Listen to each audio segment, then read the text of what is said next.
All right, let's do this. I'm recalling. Yeah, let's do it. Okay. We're rolling. Okay, we're rolling. We're ready to go? Yeah. Yeah. Let's hit it. It's Friday, October 21st, 2022, episode 198. I'm Patrick Seresna. And I'm Kevin Muir. This week, we welcome to the show Dean Curnutt. Dean is the founder of Macro Risk Advisors and the host of the wonderful podcast, The Alpha Exchange. We talk about his career on Wall Street, the risks facing the market today, and Dean shares with us an unexpected, out-of-the-box Byron Wien surprise. Then it's time for Talking Charts with our very own Patrick Seresna. With the markets gyrating all over the place, there's never been a better time to get his view on the charts. Let's hope he takes the crayons out of his mouth this time before he speaks.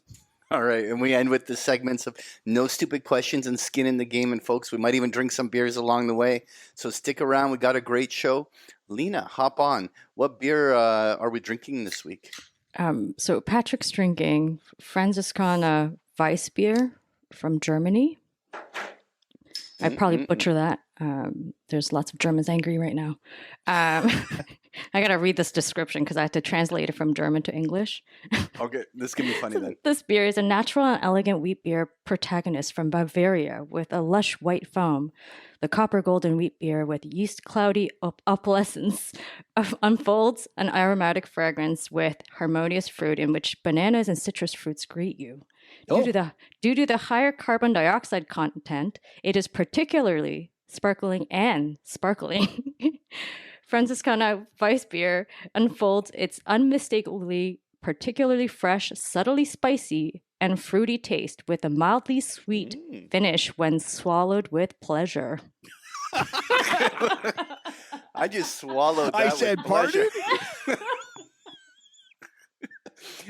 Oh my goodness. It was a perfect description of what I was experiencing right till the end. Right till the end. Sure. Like you know. All right. Nothing in this podcast should be viewed as investment advice. Listeners should consult an investment professional before making any decisions regarding topics mentioned in the show. Over enthusiasm for the content mentioned in the show may result in partial loss of long johns.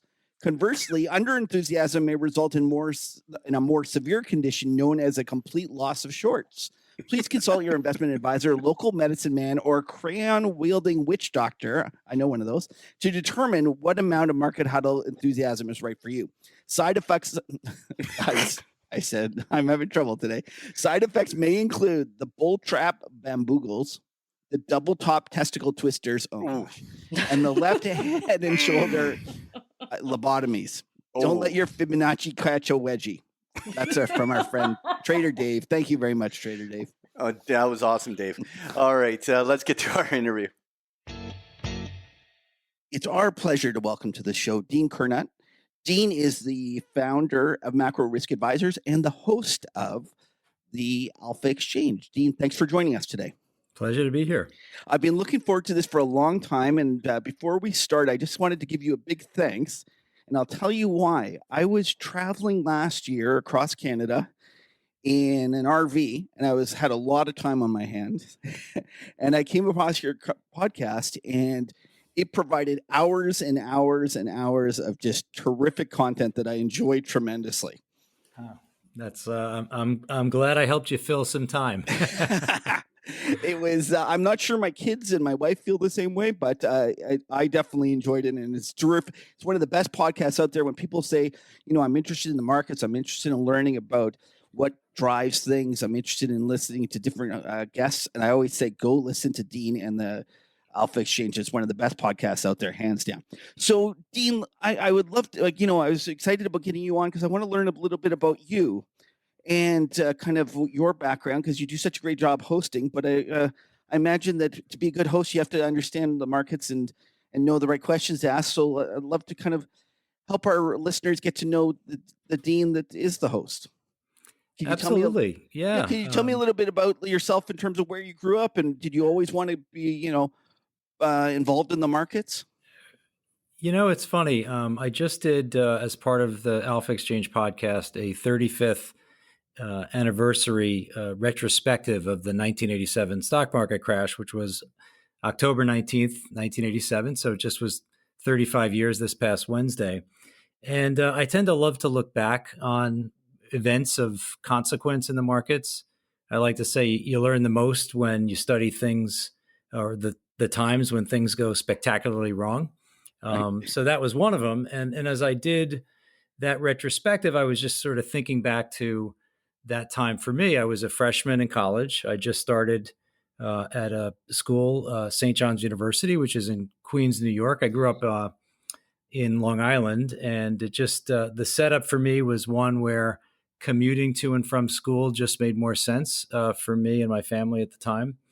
And I was just trying to find my way around school. I was trying to find which building was which, and I don't think I really understood the import of that day. I wasn't really following the markets, but by my second year in college, I came across an economics class, and it kind of made sense to me. I liked the math part of it, and just this sort of notion that there are trade-offs in life broadly, and certainly economics is sort of driven by this fundamental idea of scarcity. I think finance and economics are driven by this notion of rational self-interest and sort of underpins capitalism. So I started taking these classes, and I got pretty into finance. I said, I think this is something I like. And by my third year, I had an opportunity to write a paper, and I chose the 1987 stock market crash. And so as I started diving into it and printing things out on a dot matrix printer, I came across the Brady Commission report, which is really, I like to call it the car crash report. Anytime something that enormous happens in markets and people lose money, there's going to be a government-sponsored investigation. You saw it with LTCM. You saw the Financial Crisis Inquiry Commission, which is the after the global financial crisis. They did one after the implosion of Amaranth with the nat gas futures. Oh, I didn't realize that. Like that actually got its own inquiry. It did, from the CFTC, because it was a that. futures contract Right. issue. And so I started looking at this Brady report and just reading it, and more blown away by just how complicated I found this stuff. And I was like, wow, I really would love to learn more about this. And just this idea of portfolio insurance and so forth. And none of it made a lot of sense to me at the time, but it certainly got me interested enough in finance where I kept studying it and taking more classes. I remember, because I started in the liberal arts college at St. John's University, and it took me a bit to find my way into finance. And by the time I found my way, I was sort of down this track of getting a Bachelor of Arts, and switching to the business school just felt I was going to have to take other classes I didn't really want to take. And so I just kept trying to push the envelope to the extent I could, trying to jam as many finance classes into this BA degree. And I just remember, constantly asking these professors and advisors if I could do this and so forth. So I wound up with this rare Bachelor of Arts in economics, but it was really a finance degree.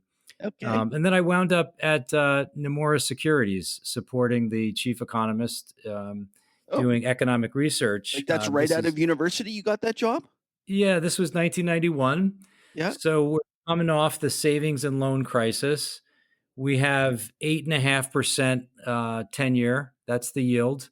Inflation's maybe 4 or 5%, and it's a recession. It's a more of a commercial real estate kind of balance sheet recession.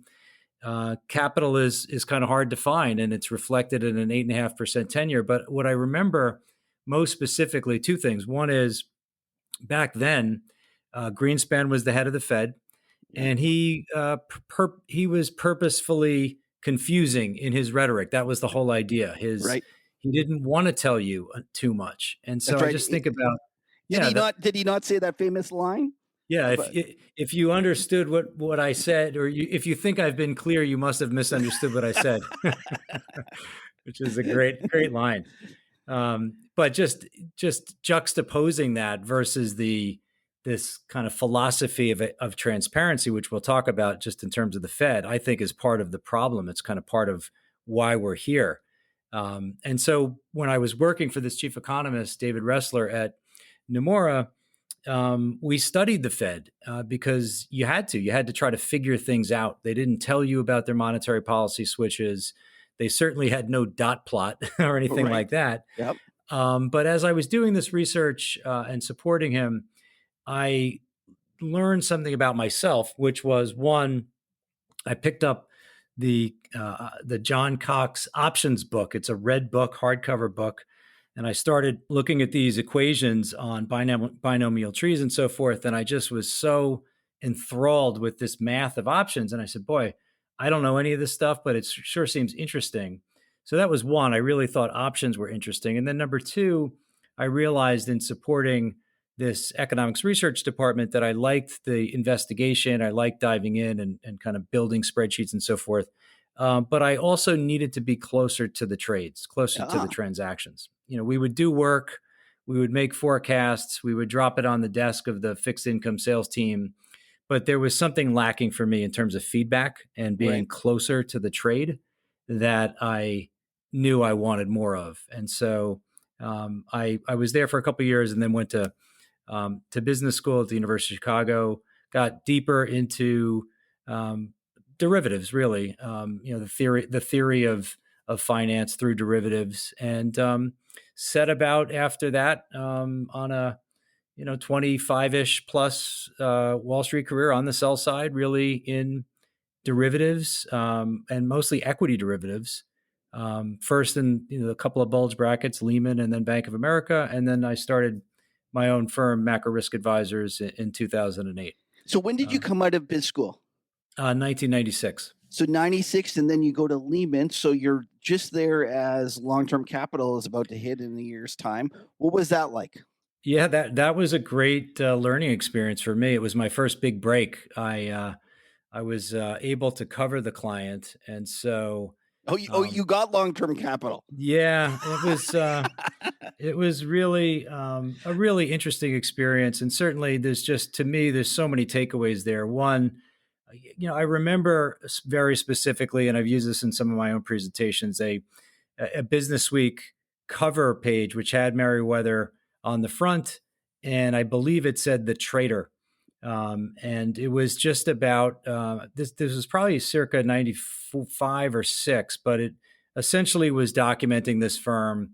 It's just incredible stream of returns from 94, 95, 96, and even into 97. I think they wound up putting up 18 or 20%, and that's after fees. But that was after a string of 40+% return years. And this is after a very, very high fees. Right. And I looked at it and I said, these guys are just that much smarter than everyone else. And obviously, I was among the people that were just incredibly wrong about that. Now, they are incredibly smart folks, but you don't make 40% without taking a gigantic amount of risk. That's the lesson. Right. So they had figured out how to take risk in an epic to an epic scale. And the interesting part about it was that they were actually a fixed income shop, yet they were wandering into like your equity derivatives, I assume at this point, and they're doing risk arbitrage, they're selling vol and the S&P, they're doing everything. Yeah, the risk arb was an interesting one for them because they came about it as essentially they wanted to be the spiders of risk arb, meaning we're just going to index the product. So when a deal is announced, we will build a position and we'll do every single deal. Oh, they wanted to do like a passive portfolio of risk arbs. That's really what it was, that there's risk premium in risk arb. Okay. And if you do enough of them, it's going to work out. And I think this was a fund that just was so awash in capital that they could not put more of it to use in swap spread convergence trades and the like. They had to find other outlets. And so risk arb was just a passive strategy. They never claimed to do any research on the deals. And Lehman, among others, really just wound up being a warehousing facility. So it was just a rent out your balance sheet trade. So they would do the trades in cash, and then we would flip them over to equity swaps and just earn a swap fee. The vol stuff was also quite interesting. And again, this was a view that there was a risk premium that was in the market. And to some extent, I agree with this, especially long dated vol. They targeted long dated vol, and they just had a strong view that the clearing price of this vol was was too high because there wasn't enough risk capital in that segment of the vol market. And so they said, we can supply it and warehouse it. And so they set about to sell straddles on every global index. They sold variance swaps, and they built up back then what was just an absolutely enormous sized book in long dated vol, which, as of course you know, is very Vega sensitive. Right. It's very sensitive to implied vol, and it was working until 1998, when the marks on the stuff just started to really move against them, and then it just got outrageously against them, so much so that the market knew about this position, and then it was kind of lights out from there. They were basically selling tails in both of those strategies. And I assume that in a lot of the fixed income stuff, they're probably taking the similar positions. What's amazing is that back then they didn't have the concept risk on, risk off. And so now we sort of have a view that, in general, and especially these days, you're on one side of the ledger or not, right? So if the VIX goes up, you have a pretty good mapping as to what all these other corollary assets are going to do. They're either risk on assets or risk off assets. And if you looked at that portfolio, especially then, it was just, as you said, it was entirely risk on. It was all short liquidity. It was short volatility. It was short tails. It's amazing. And it was huge. All right. So you're there, you go through the .com crash, and then you head off to Bank of America in the turn of the century? Yeah, I got to B of A in 2001. And that was a really, really interesting time. You were coming off a period where stock prices and volatility were actually positively correlated in the up sense. So stocks were rising. These internet companies were becoming more and more valuable, just on a hope basis. But the market cap of some of these things got bigger and bigger, and the character of the indices changed because they got so overloaded with tech stocks just in terms of market cap. And so you saw this period where the NASDAQ rose spectacularly and its vol rose alongside it. And that was interesting to watch. That changed the way people traded and hedged. And we saw, in some ways, a rebirth of that during the meme stock events of last year. I used to use that as my example of everyone who would say, if vol goes up, stocks go down. And I say, don't be so sure. They both went up in 99. Yeah. And then we had the Enron. That was sort of, to me, the signature event of just taking down what was not just a valuation bubble, but in some ways a bubble in fraud. It was Enron, WorldCom, Adelphia. I remember just very vividly the summer of 2002. It was August 2002. And I said, here we go again. The VIX is back at 45. Long term, that's where it peaked during long-term capital. It was 45. And I said, boy, that probably won't happen again. And, even through 9/11, it didn't get to 45. But by the summer of 2002, just in terms of the credit unwind, the fraud concerns, we got back there. And so that was kind of the last hurrah for vol. I think maybe into early 2003, because you had the U.S. entering Iraq for the war. And that was kind of the last. I want to say the VIX got to maybe 37 in early 03. But right after that, it was the smoothest sailing you could imagine for 4 years into the global financial crisis. Into 2007, things started moving again. But that 4-year stretch was as lean as it gets from a vol standpoint. Could we talk a little bit about Enron? Because I think that was a very interesting comment you made about it being kind of the culmination of a period of fraud. Why don't you tell people about Enron and explain to those that weren't trading at the time why it was important and how it went down? There's so much there. The first thing, and I've used Enron in a couple of presentations I've done, but up until the last few days, the sell side had this thing rated a strong buy. Yeah, there's the famous Goldman Sachs report that was headed a strong buy right at the top. Exactly. And boy, I don't want to be too critical. Look, I come from the sell side. I think it's hard to get away from just how contaminated the business relationship was between Enron and the street. There's that famous secret recording of the CFO, Andy Fastow, essentially saying he's very well banked. And if you want the banking business, here's what it's going to take. Okay. The ratings, again, the covers of Forbes magazine, I want to say Enron was voted most innovative company 3 or 4 years in a row or something like that. And I think we're just in markets, sometimes we just suspend disbelief. It's a human fragility. It's not too far from Madoff, where either we want to believe or somehow something inside us just lowers our ability to see through it. And, God bless, I think her name is Bethany McLean. Oh, yeah. She was the reporter working with Jim Chanos, and they just kind of hacked away at this story through forensic accounting. Yeah. And they saw at one point in time, I want to say the equity of the company went way down. And you wouldn't have seen it unless you were really looking. They started, even after that, it took a while for it to ultimately go down. I just think there's a lot of lessons. Why there. do you think it took till like a couple of years after the .com crash for that fraud to kind of being exposed? Because when you said it and I thought about it, what instantly came to mind was you compared the .com to the 2020-21 rally.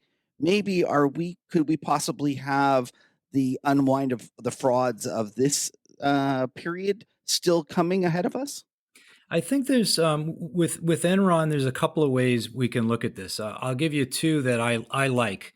One would be WeWork. Now, wasn't a public company, okay, but by all counts, a fraud. Right. It's the degree to which the company was able to market self to market through one investor, right? Through SoftBank, Right. and that's their business, to keep investing in something and keep being able to do these up rounds.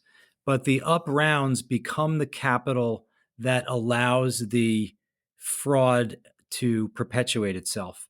So at every point in time where the market was valuing Enron, I believe the high was 80 billion in equity.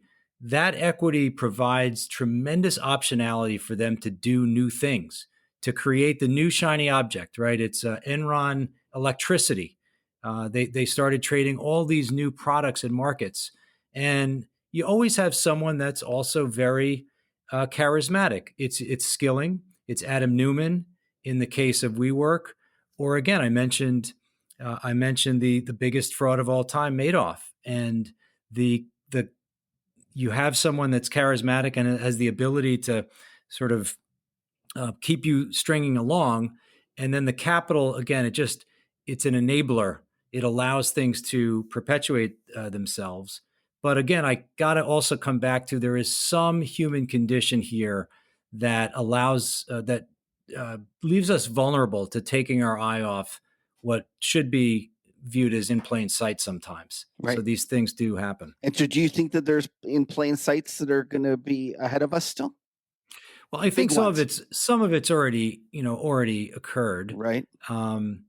Look at the crypto meltdown with the unwind of Terra Luna, and the way in which that system was valued between the stable coin and the product itself, was, I think, 60 billion in market cap at a given point in time. And so again, the wealth is can be the enabler. Right. Just one thing, just in terms of present day, I just think is interesting. I just have come across this. So we've obviously seen this gigantic markdown in UK gilts. Right. To me, this is just a watershed moment event. You had an absolute systemic risk event in a developed market, risk-free sovereign, and the BOE had absolutely no choice.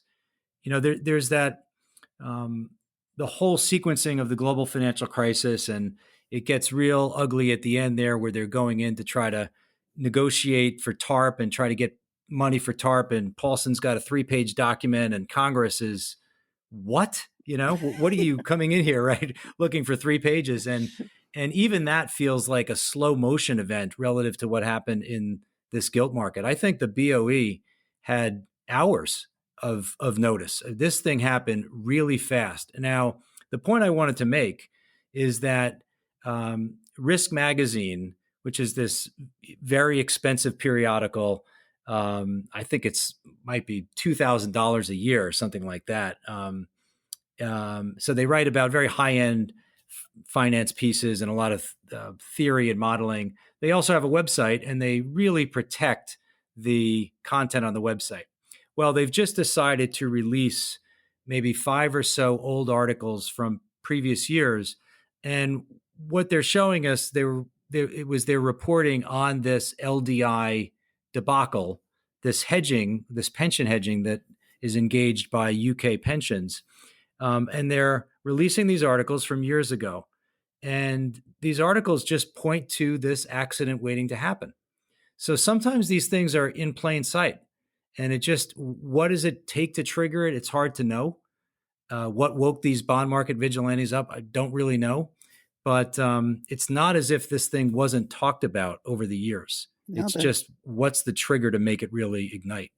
All right, so you're at Bank of America, and at some point, I guess, is it again another market event? Is it the market crash? You decide that you're going to go off and start your own firm. Why don't you talk about what that is and what your firm, what kind of drove that decision? Yeah, so I'm from the equity derivatives. That's my home base is equities and equity derivatives, and I was running derivative and convertible sales trading at Bank of America. I had a short period where the entirety of the equity sales trading unit was reporting to me as well. And this was a really strange time. This is late 2007. So it's very clear that there's cracks in the credit markets. And it's October of 2007, the equity market was at a then all-time high. So I had been working closely with some colleagues from the credit team, credit derivatives specifically. They had come to me and said that their book was looking for hedges. And is there anything in the equity volatility space that we might work on together? And so we wound up crafting this product that B of A is kind of an inventor of, which is the option on variance. So you're effectively, it's almost a precursor to VIX call options. Okay. So VIX call options didn't exist, and so we created a call option on the level of volatility or variance in the S&P. And so my interaction with these colleagues from credit derivatives at B of A really woke me up to how bad things were there versus how well they were appreciated in equities. As I said, all-time high, October 2007, and the cracks were just everywhere in credit. So can I ask, though, you make this product to try to hedge your book, I'm assuming the risk that they have. Who sells it to you, though? Because just because you make a product doesn't mean that there's a natural seller of it. Right. That's a great point. So it was really an internal trade where the derivatives, my desk, the equity derivatives desk, sold it to the credit derivatives desk. Okay. And that happens. You'll have, right. And so we wound up then marketing it to clients and did some business around that. And it's an interesting product. There's not a real natural hedge to it, but what was cool about it is, one of the things about volatility is there is a mean reverting concept here where sometimes the best times to sell vol are when they've spiked, right? When vol is spiked. And it's also the scariest time, right? Yeah. Because, the same factors that brought the VIX to 40 could quickly bring it to 60. Right. So just as you bet on mean reversion, there's the potential that things get worse. And so what this option on variance was an enabler of as a trading strategy was effectively taking a risk limited approach to selling volatility. So you could effectively put down some premium And if it went horribly wrong, the bet, you just lose your premium, which I think is a nice, again, that would be the equivalent of buying a put on the VIX, which I love that idea, because to be able to take a directional view on volatility, but do it in a premium contained way, I think is a fantastic addition to the set of tools Right. that people have. But at the time, like we know now, like from the VIX curve, that trade is priced to kind of put in there the decay that we're going to get in the VIX. Was there more kind of anomalies, and the market didn't understand the pricing as well back then? Well, there was very little price discovery. You have a very smart person who models it up. He hits F9 on his computer, and 5 minutes later, out pops a number, and you're not exactly sure what the number means, right? And of course, then you're competing with Merrill at the time and Credit Suisse and so forth, and so in those products, there's always the potential for a winner's curse, right? Which is you price something up and the client calls you back and says, "Hey man, this is your lucky day. Good news, you won." Right? And you're like, "Okay, I think I'm happy. How much did I win by?" Right? Right. So those very complex products, there's always the information asymmetry is something you've got to be very careful on. Okay. So you're there and you're figuring out how bad things are in the credit market because of this interaction that you're having with them. What did that lead you to kind of make what was the next step that you took from there? Yeah. So what I thought was missing from the coverage model for clients was this bringing it all together. It was really trying to take a cross-asset approach to helping figure out the why of where markets were going, where volatility was going. The old days of maybe the VIX going up or down because S&P earnings slowed down or the economy slowed down. This was a very new, more financialized form of risk. And it was coming at you from all different places. And so you really had to be aware of the cross-asset linkages. There were counterparty linkages. There were all these toxic products. And so I just felt like the equity market was woefully behind in terms of really appreciating the big picture of how toxic this was and how systemic it might be.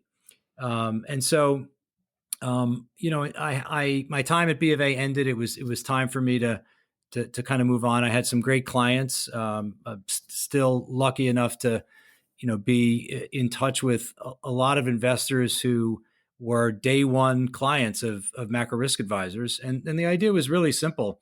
The street was getting very compromised in its ability to provide capital to clients. When your own book is the source of so much pain and uncertainty, your existing book, it's really hard to be supportive and take down additional risk on behalf of your clients. And in a lot of ways, what happened was the street almost became an agency broker. The screens were so wide, the ability to commit capital got very diminished. And so what I just said was, I'd like to start a broker that focuses on thought leadership, specifically in risk and derivatives, and has a trading arm that helps people do two things. One is think about trades from a trade construction standpoint, do the back testing, show them how these things work on a mark-to-market basis, and then be a trusted source of liquidity, just in terms of agency execution. And I felt like that was in combination with the big picture of helping people think about where the crisis was headed, was a very interesting business model. That is fascinating. I had no idea. So you did that. Did you go out and do it? Did you do it alone, or was there a buddy that you went with? How did it start out?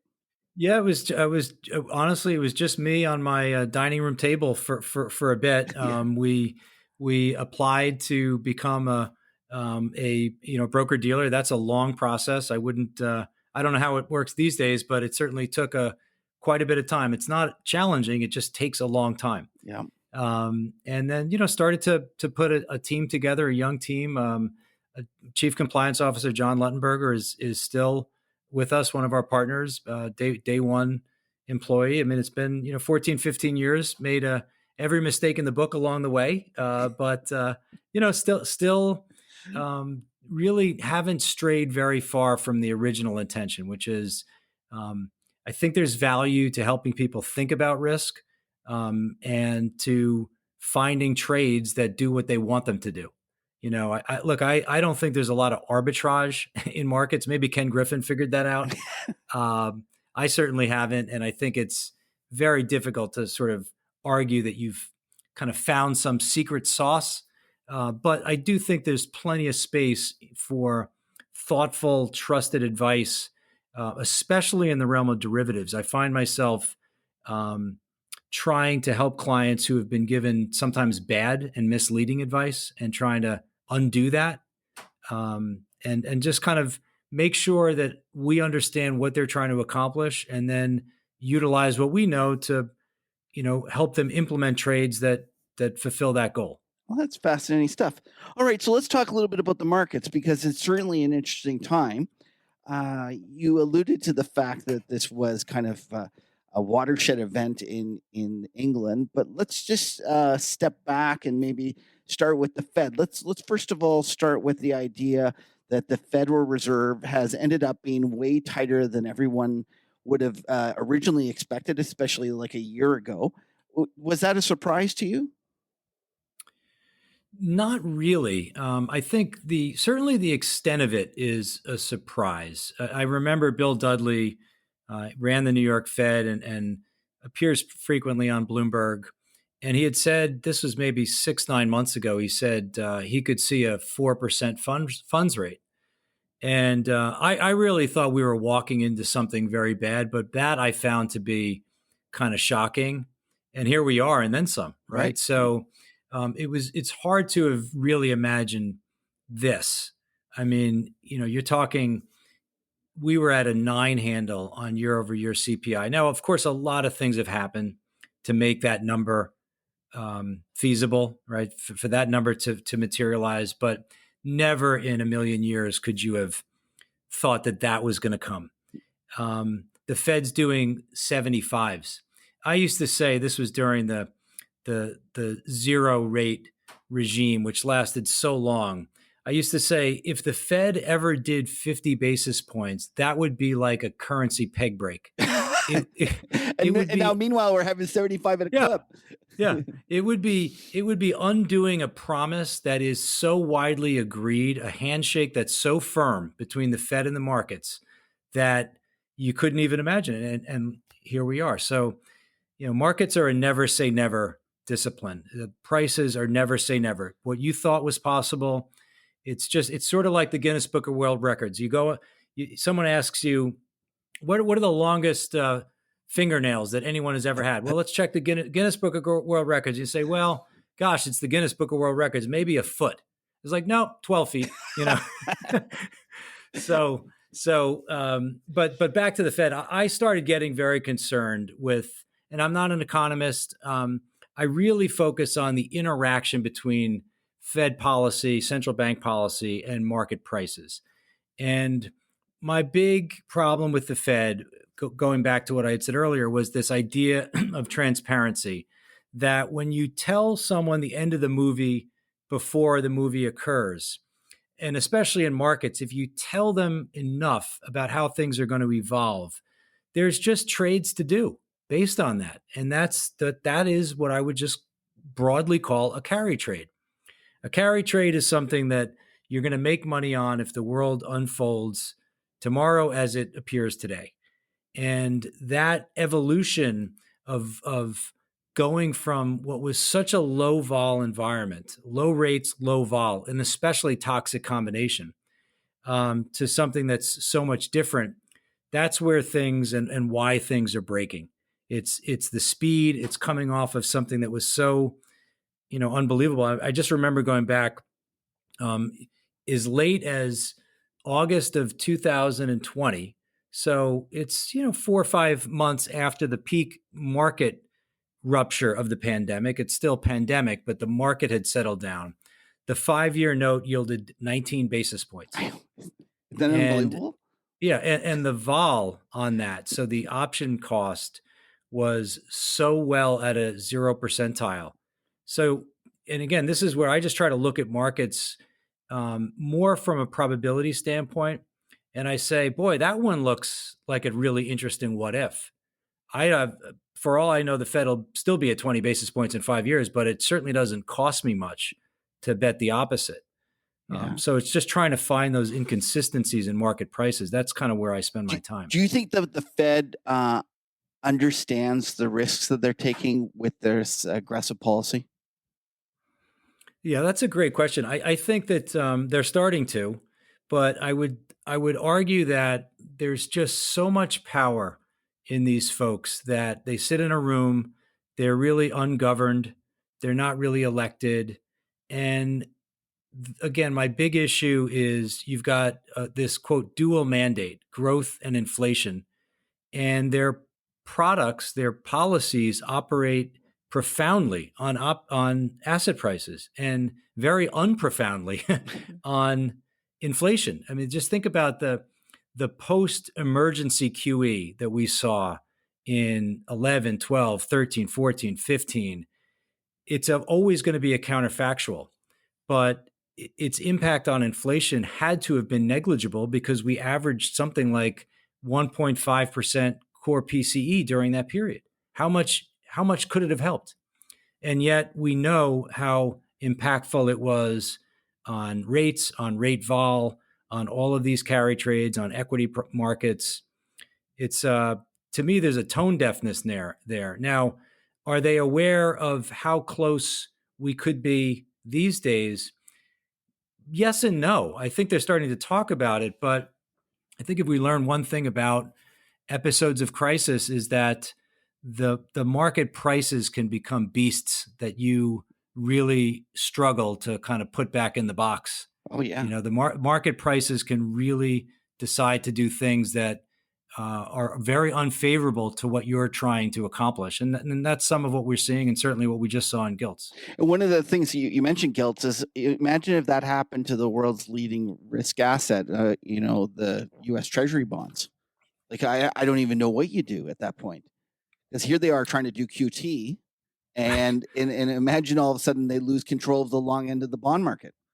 What I would say about that, and again, it's not to be an alarmist, but I think as I talk to people that are in these jobs for a living, so one of my parts of my process is I do try to read a fair amount, but I really want to talk to people.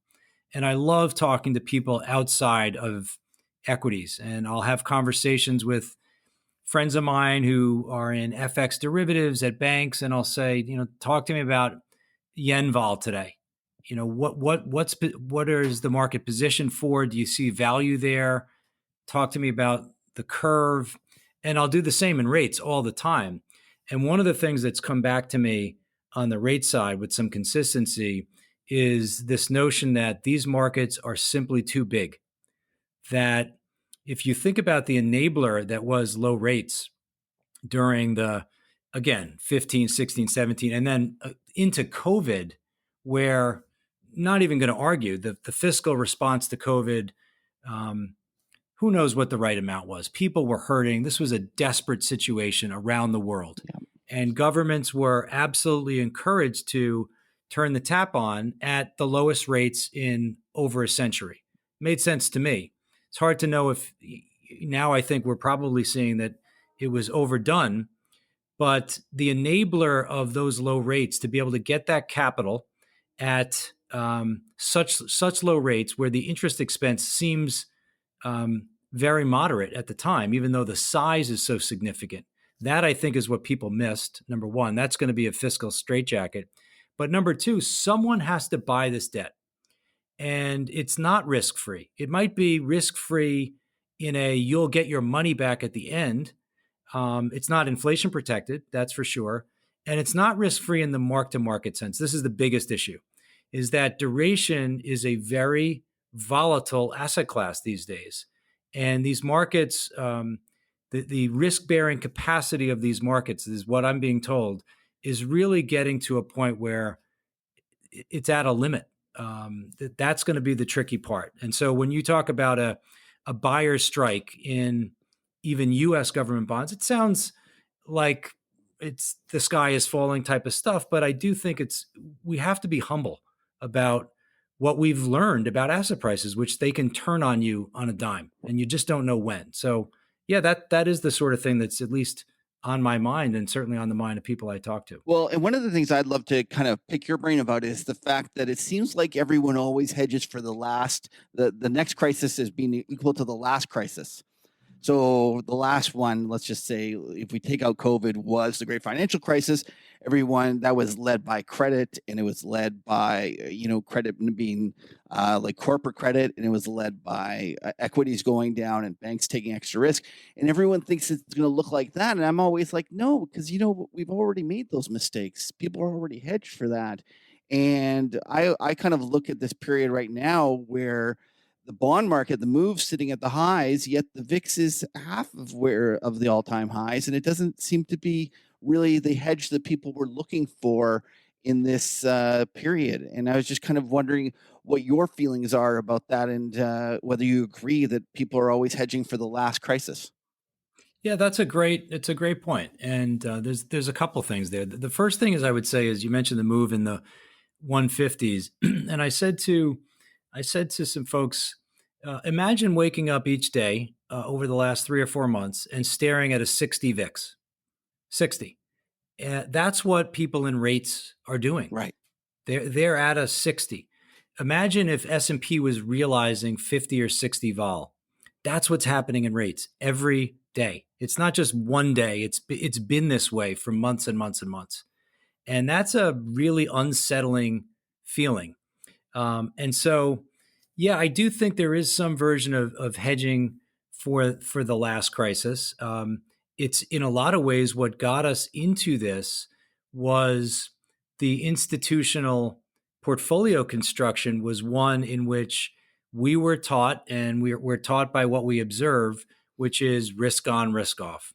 This correlation regime turns out to be really not your friend over a long period of time, because when it breaks, suddenly the hedge of duration becomes the risk accelerant. And this is what I would say I studied the most and was kind of jumping up and down about in late 20, early 2021, which is if you have a scenario in which your hedge, now I put hedge in quotes because a hedge you pay for. A hedge is car insurance. Imagine if you bought a new car and you went to your local dealer to buy car insurance and you said, how much? And they said, oh, nothing. It's nothing. In fact, we pay you a little bit. This is what we were told about owning the 10-year note. Right. It doesn't cost you anything, and actually you earn a little bit of carry. Yep. It's just it's obviously not the case, even if it's behaved that way. And so what got me most worried was that this idea that if you think about what is, let's say, a portfolio of half stock, half bond. So what's the vol of the portfolio? Well, it's the vol of each and the correlation. And what I was arguing is that the vol of both was going to go up as the correlation was going to flip from negative to positive. And if you just think about the overall increase in portfolio volatility from all three of those things working against you at the same time, that's pretty bad, right? So that's bad for risk parity and so forth. So that's what's been unique. And certainly the VIX has been unique. I don't think the VIX story is over yet. Nope.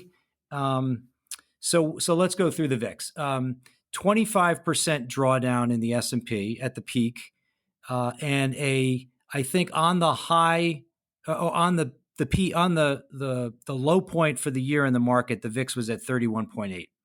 That's shockingly low given the magnitude of the drawdown. Okay.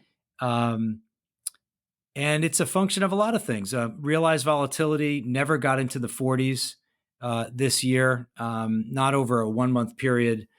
But there's something else going on, which is just the market is disrespecting the tail. The out of the money puts on the S&P 500 just don't carry that much premium, certainly relative to other parts of what they call the volatility surface, the other strikes. So the skew is very flat. There's a couple of things going on. The market, when it moves down by 2%. We've had a couple of 4% moves. But if you look at these big risk off, let's eliminate the pandemic because that was one time. Let's eliminate the global financial crisis because that was different. But look at all the other big risk offs. They typically lead to the VIX peaking at about 45. And the reason it peaks at 45 is because realized volatility peaks at about 45 as well. And the peak for us over a 1 month period this year in the S&P is about 37.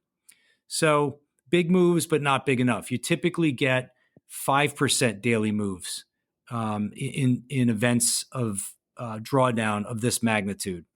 So it's interesting. I tend to think that the markets are just undervaluing the potential for significant tail events here. And the two things I'm worried about, they're just related to all that we've been talking about, which is just rates continuing to rise, the dollar rising in tandem. The correlation of everything to the dollar is all the wrong way. Every risk asset's got the same negative correlation to the dollar. There's only three things I can find positively correlated to the dollar this year: the MOVE index you mentioned, the VIX, and the currency vol index, the CVIX. Those are the only three going up as the dollar goes up. Everything else is going down. So I think there's a real potential here that something does break. And that's where illiquidity can really erode market fundamentals very quickly. And then the second thing alongside that, again, I'm no economist, but boy, I just look at this rate shock and just how it is going to reverberate through the mortgage industry. It's hard for me to think that we can get through this without some fundamental downshift in corporate earnings. And if I can tie something most directly to the S&P, it's earnings. Right. A lot of things matter, but earnings matters most, and that's held up. It maybe will continue to, but that would be, to me, another thing that would really potentially accelerate the VIX. I'm going to actually read one of your tweets that you put out here, and you mentioned that you had gone back to the 87 crash, and we talked a little bit about that. I'd just like to read this, and maybe you could comment on it. You say stock and bond correlation turned highly positive in the weeks preceding the 87 crash, only to flip decidedly negative through the event itself as the Fed responded forcefully and there was a rush to safety. In many ways, the crash was the market's original and most violent taper tantrum. Then you go on to talk about the three different risk-off events into three categories grouped by stock-bond correlation. Could you just kind of talk a little bit more about that? Because I think it's a fascinating insight. Yeah, I think the 87 crash, which was just so interesting. The setup going into it was fascinating. You had a weaker dollar, not a stronger dollar. You had inflation rising. It rose. It started the year at about 1%. This is year over year CPI, not core, just regular. It got to about 4.5% by October. So certainly rising steadily, but not crazy. And rates had moved up a lot. The 10-year in the week before the 87 crash got to 10.25%. So even on a real basis, you're at almost 600 basis points of positive real yield. And I just think about the trade-offs there. Could you imagine if rates were at 10%, how long and hard a look everybody would have at saying, why do I want to be long equities? Right. I could earn 10% by doing nothing. Look, that was a different time. The clearing price, even for risk-free capital, was higher. But there's no doubt in my mind that actually has elements to now, where at some point the differential between being in the risky asset and the risk-free asset becomes a part of the calculus for investors, especially set against the increased vol of the market. So even before the crash, the realized vol in the S&P had gone up significantly, not 100 vol, but in the 30s, 40s, and 50s. And so it just was a part of the instability. And then when the market crashed, Greenspan had his first big episode of providing the put to the market. He issued a statement. He jawboned the banks to provide liquidity, and then he cut rates dramatically. So it was a big and necessary, it's what the Fed is supposed to do. And so the bond market rallied massively through that event. So you had both stocks and bonds falling together into the crisis, into the crash, because the stock market was falling before October 19th, as was the bond market through the higher yields. And then on the event itself, the bond market rallied. The Fed cut rates strongly. The long end rallied a lot. And the stock market obviously fell 20% in terms of the S&P. So the correlation went from positive in terms of prices, both moving down, to one moving down and the other moving up, the bond market rallying violently.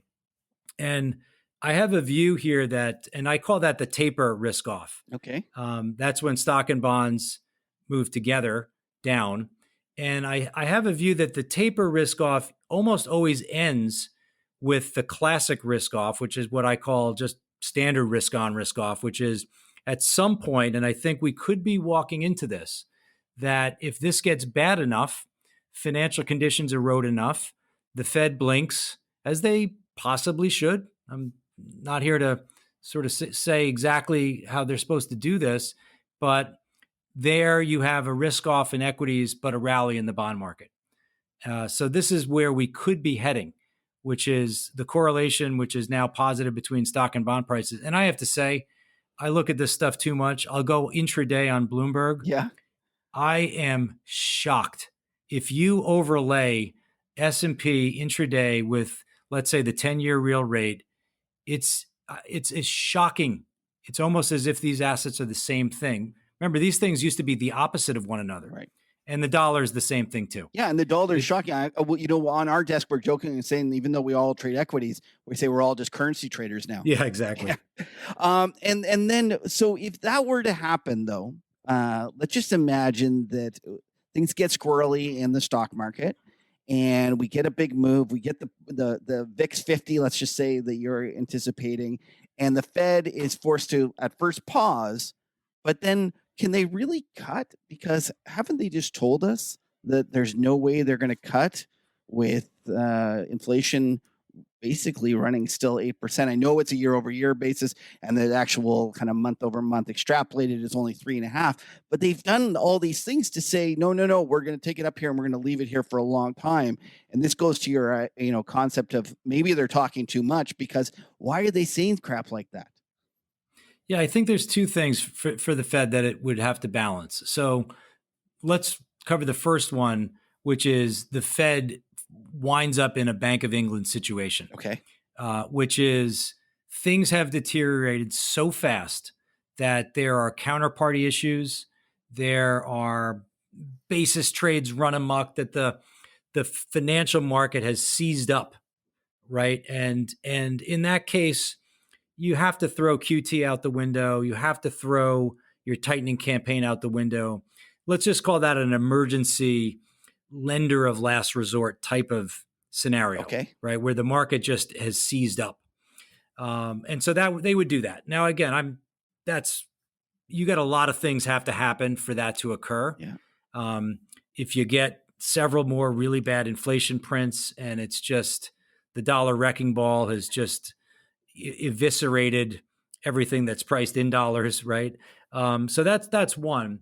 The second one would be, and this is where they might get permission to blink a little bit, which is the risk off is bad enough such that long dated inflation expectations come down a lot. Okay. And so those aren't really problematic for the Fed right now. These numbers are contaminated by the Fed itself. The Fed's presence in the market really makes it difficult to know if these numbers mean anything. But they could use it as an excuse. They could say, "Look, long-term inflation expectations have come down. Therefore, we're going to allow ourselves to ease off on the brake." Yeah, we got to pay attention to these market developments. Okay. And then look, alongside that is likely some version of economic weakness, corporate profit weakness, which they could say, look, this portends, or this is part of the inflation slowdown. This is the financial conditions tightening that we suggested we were after. And, if you look at those indices, the Goldman index it's basically rates, S&P, short and long rates, S&P, and the dollar. And so they could point to it and go, look, this thing tightened a ton. Right.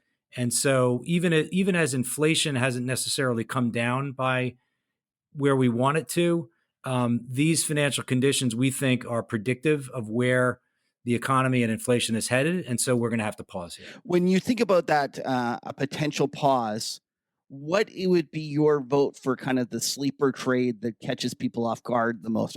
I'll tell you mine. I think that everybody is long U.S. dollars, and that Oh, absolutely. Yeah. Yeah, I think so. At some point, if the Fed does pause, you could see a huge sell off in the dollar. I like gold in that context. Gold is a lot of things. Its correlations come and go. It's kind of minus 50% correlated to the dollar in terms of daily returns. But I could see that doing well. Gold has suffered because the dollar's risen and rates have risen. If those reverse, I could see that, being something that catches people off guard. All right. Yeah. Dean, listen, it's been great having you. We're going to kind of finish up here with our 3 questions that we ask all of our guests. The first is your favorite investment book. So I'm going to give you my book combined with movie, Okay. which is Too Big to Fail. I felt like this was a absolutely fantastic, well-researched, important work on an event that we all lived through. That's just had meaningful implications in so many ways. I thought Andrew Ross Sorkin just did a fabulous job, really diving in. And then the movie, boy, it's really tough to create a finance movie. Most of them are really difficult to watch. I've seen the movie. I don't even want to tell you how many times. I used to teach a class. I haven't been doing it the last couple of semesters, but at my alma mater, St. John's University, I would teach a class on financial crisis. And I would always show the movie as part of it, just because you want to learn about that fateful weekend in September of 2008. I just thought it was so well done. So that would be Too Big to Fail would be my movie and book. All right. The fact that you're showing movies in classes sounds like something I'd like to go to.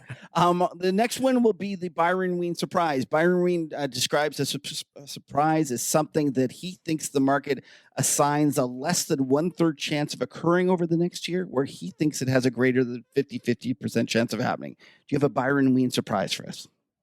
Okay, so it's a little on the geek side, All but we talked a lot about volatility. We've talked about this kind of low VIX. What's interesting about the VIX now is, especially given the level of 30, is that the way the market prices options on the VIX almost suggests this view that 30 is just here to stay, that the tails of VIX options, either the deep upside call or the downside put, don't have a lot of value because the VIX has just been stuck here. It's just not moving all that much. So my surprise would be volatility doesn't stay elevated forever. You always have to think that as dire as things are, things can improve. And so I like having kind of tail exposure to a lower VIX.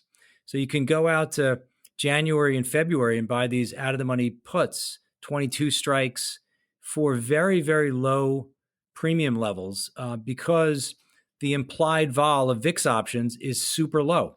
So you have this opportunity to buy out of the money puts on the VIX when the VIX is high, which is what you like, but you also get the chance to enjoy the low implied volatility. So it makes the price of these options especially interesting to me. I like So the surprise would be things actually settle down. And we're back to the S&P realizing 15 and the VIX is headed back to 22 or so. And you're not paying up for those puts. All right. Oh, now you mentioned your class, you're teaching the movies, but what else would you give a young person? What advice would you give a young person that's interested in getting into our business? Well, I've been doing this again since 1991. It's obvious that the business has changed so much. COVID really made it difficult for young professionals in the business. I feel bad. The amount of mentorship that one would normally receive being on a trading desk is just, it's just not there as much anymore. A lot of these younger professionals are still working from home or going in a couple of days a week. you learn by observing, you learn by listening in on a call where maybe a senior person presents an idea and you hear the pushback, you hear the nuance, you hear someone who understands when they have to talk versus not talk, right? That sort of those unconscious signals. You'll learn a lot about how to interact between sales and trading and clients by being there. You're not going to do that over Zoom. You learn a lot by going to dinners, idea dinners, or just going to dinners with senior folks. So my advice is really to try to do as much of that as possible, to backfill that where you can, and never substitute the being there in person. Trying to get to experience something in person, I just think is worlds different, especially for the young folks, than doing it over Zoom. You've got to really push yourself to get out of your apartment and into the office, and then out of the office out to dinners and stuff like that. Okay, well, do you know what? With that comment, I'm going to actually have to press a little further and ask you, after many years of working on the sell side on Wall Street, do you have your favorite kind of debaucherous night out that you could tell us, or a tamed down version? Boy, I could tell you, but I won't. You don't have any PG versions that you could tell us? I'll tell you the version of, we just literally were out during the top, which is I want to say it was probably early 2007. It was one of these rah steak dinners at Del Frisco's. And the book was making a lot of money. The book was short a lot of vol. The carry was unbelievable. Even though vol was low, the realized was even lower. Yeah. And there was an order of just the most giant magnum of wine, super ridiculous expensive, no reason to order it. And I think it was just the next day that the VIX got jolted higher.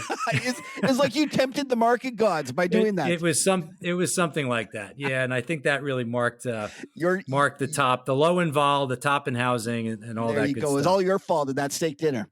Listen, Dean, why don't you tell people more about yourself, where they can find you, about your firm and your terrific podcast?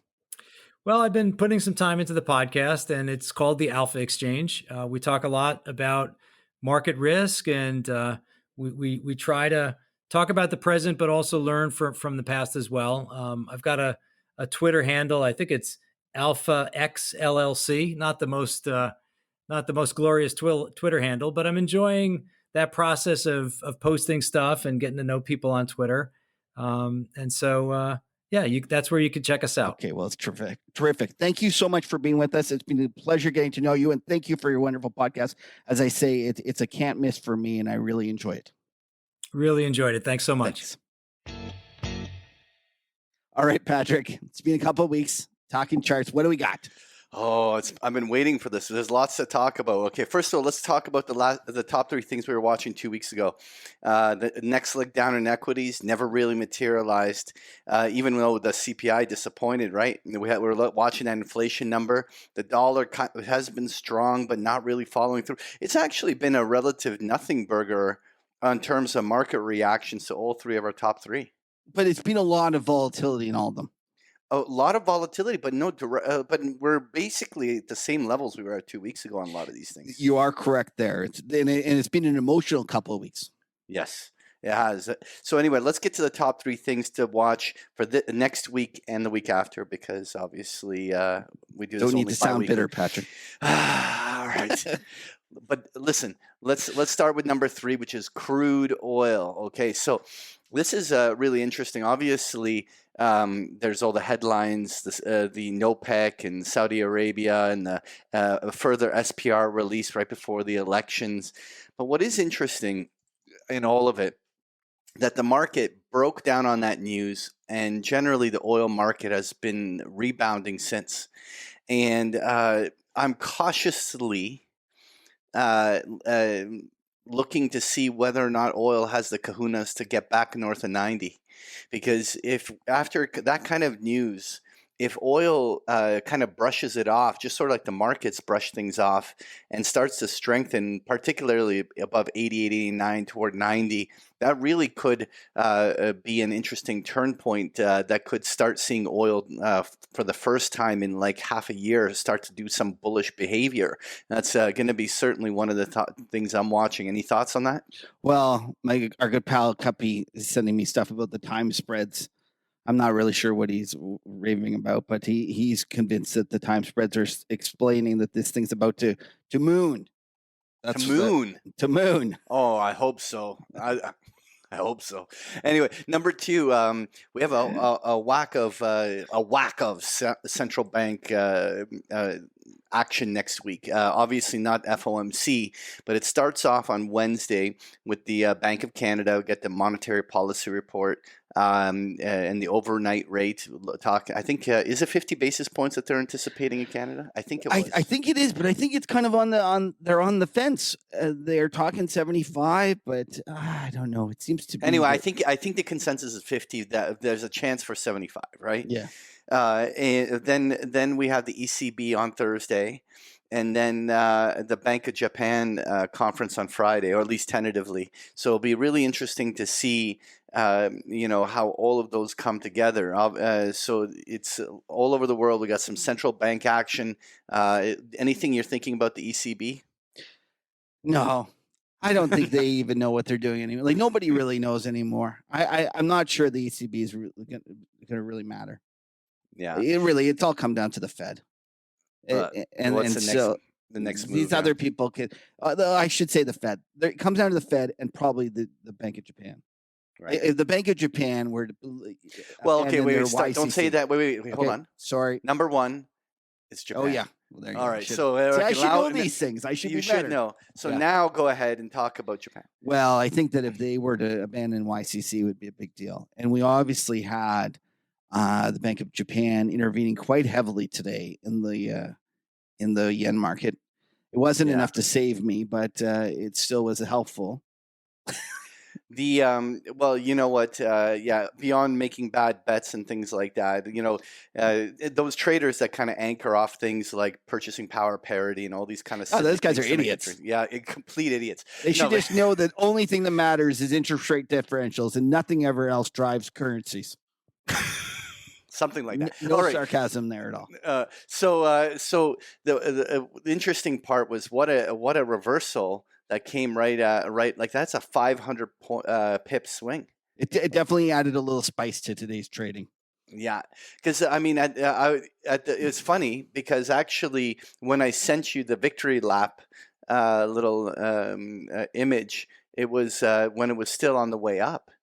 You probably Gucci'd it then. I literally Gucci'd it, but it wasn't enough to save me, but it was definitely stopped it. So my account thanks you, but no problem. But the one thing though that that's interesting about this, it was inevitable. Like I personally felt that the yen every time they've tried to intervene, the yen just kept breaking. Right. And it kept going. And so the thing is that I felt that with the acceleration that we saw today, it really warranted them intervening because at some stage, like what is it going to go? If they didn't stop it today, it would have been at 155 on Monday. It was accelerating to the upside. The yen was just collapsing and needed something to stall this out. I mean, and I actually wonder, Patrick, if there's even more going on than just that. Because if you look at the Nikkei Wall Street Journal,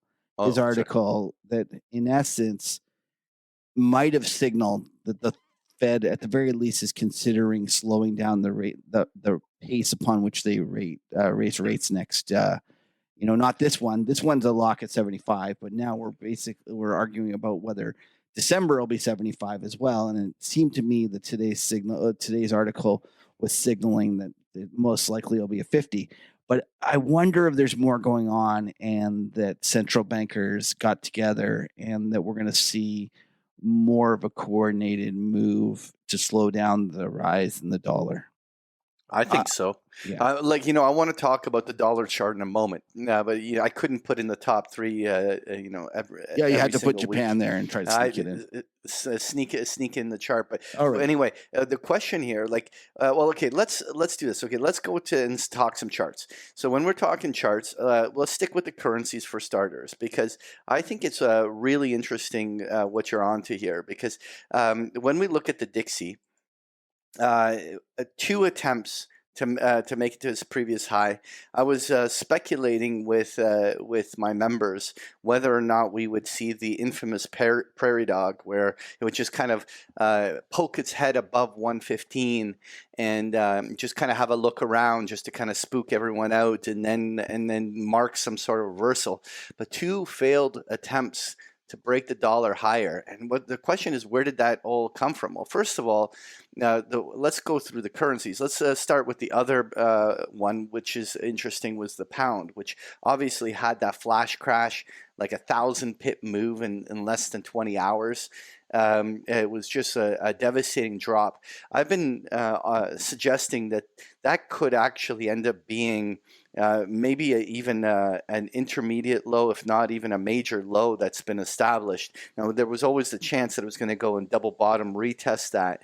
But if you look then at the euro, and the euro stopped making lower lows throughout this sequence, it was all about the yen. And if the yen in any way here has reversed, there's a legitimate chance that obviously these 3 major currency crosses are the ones that carry the Dixie.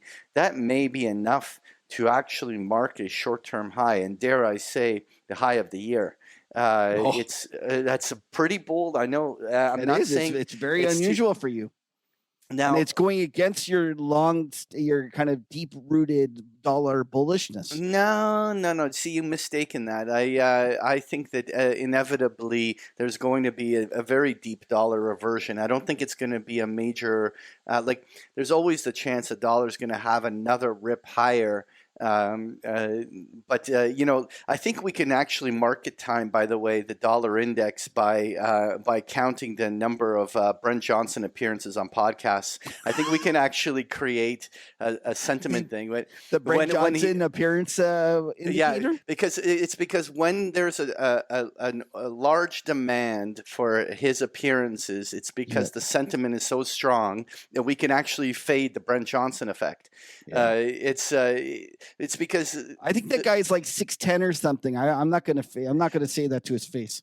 No. It's not. Listen, he's been consistent with this story. He's been right along the way, but it's when people give a shit to listen to him. Like, the thing is that it's the fact that when the dollar's going up, no one was at the beginning cared. Suddenly the dollar's going up with such velocity that's like, somebody's got to explain this. Well, Brent's been right all along. Let's get him on the show, right? And it's once everyone else gives a shit, then that's when you can kind of say, well, that sentiment is so thick that it's bound to fade. When the milkshake gets too thick, you can't drink it. There you go. Anyway, it would be really interesting to see. Now, look, let's use a really couple thick crayons here. We'll draw this thick crayon line right over here and this one over here, and you can see none of these trend lines have been broken yet. But I feel that if we start seeing in the coming weeks some deterioration in the dollar price that really starts to break these, then you can start to take what we're saying here a little more seriously. At this point, it's just speculation, right? And so it'll be really interesting to see whether that dollar gains some traction. All right, I have nothing to add. I don't want to gooch or anything. Okay, so let's talk S&P. Okay. So the CPI number the other week, a drop and pop. It was It was what was the pattern I call it? Well, yeah, I know. Say it. No, for me. I don't like saying it. Turtle head. It's a turtle head. What's wrong with calling it? It really is actually like a textbook turtle head. It is. It really is. And it just dropped and popped right back in. Yeah. I hear, you know what? I heard that was Morris Sachs buying it, and that's what caused the market to rally. He just stood in there. He had so much money to put to work that it was just him stopping. I believe it. I Yeah. believe it. And so, but what is interesting is that it started creating a bit of a counter trend move. The thing is that the S&P at this level in October here was so incredibly oversold that there was only, that I looked at it, that there was only two outcomes. Either A, this turns into a 2008, which basically like just suddenly the feet get kicked down underneath it, and we drop 700-800 S&P points in an incredibly short window of time, or that's enough selling for this cycle, and we were going to see the big counter trend short squeeze rally that's going to emerge. Obviously, betting on a crash is always a low probability, and so the way I kind of am looking at these levels here is you tactically start grabbing at some buying, but you should be hedged out. Like you know what I mean? Everyone's all wound up about paying up, the type of volatility premiums that are out there, but I consider for the trade-off of the potential of an upside move, that volatility is, in my opinion, reasonably priced. I think at this stage you can grab at a little bit of risk on the upside and see whether this thing can actually get up to 4,000 or more into the election period. Well, and to be fair, Patrick has been bullish. He told me a week ago that he was that you had kind of flipped and you were leaning on right. Okay, so don't call me bullish. Stop. That's dirty. It's bullish, like but look, I'm a trader. I know. I'm that willing is to kind trade. Of bully, that you're listen. It's all a question of what tickets you write first. Do you write the blues or do you write the pinks first? And when the I'm not short right now. When the tone changes, like you write the blues first, and you're just saying that the tone changed. And I don't want to say like that you're some sort of uber bull that thinks it's going to go up forever, because I know the moment that thing rallies 4%, you're going to be like, oh God, it's gone too far. I got to sell it. Well, I don't know about that, but you know what though? I'm at the it's.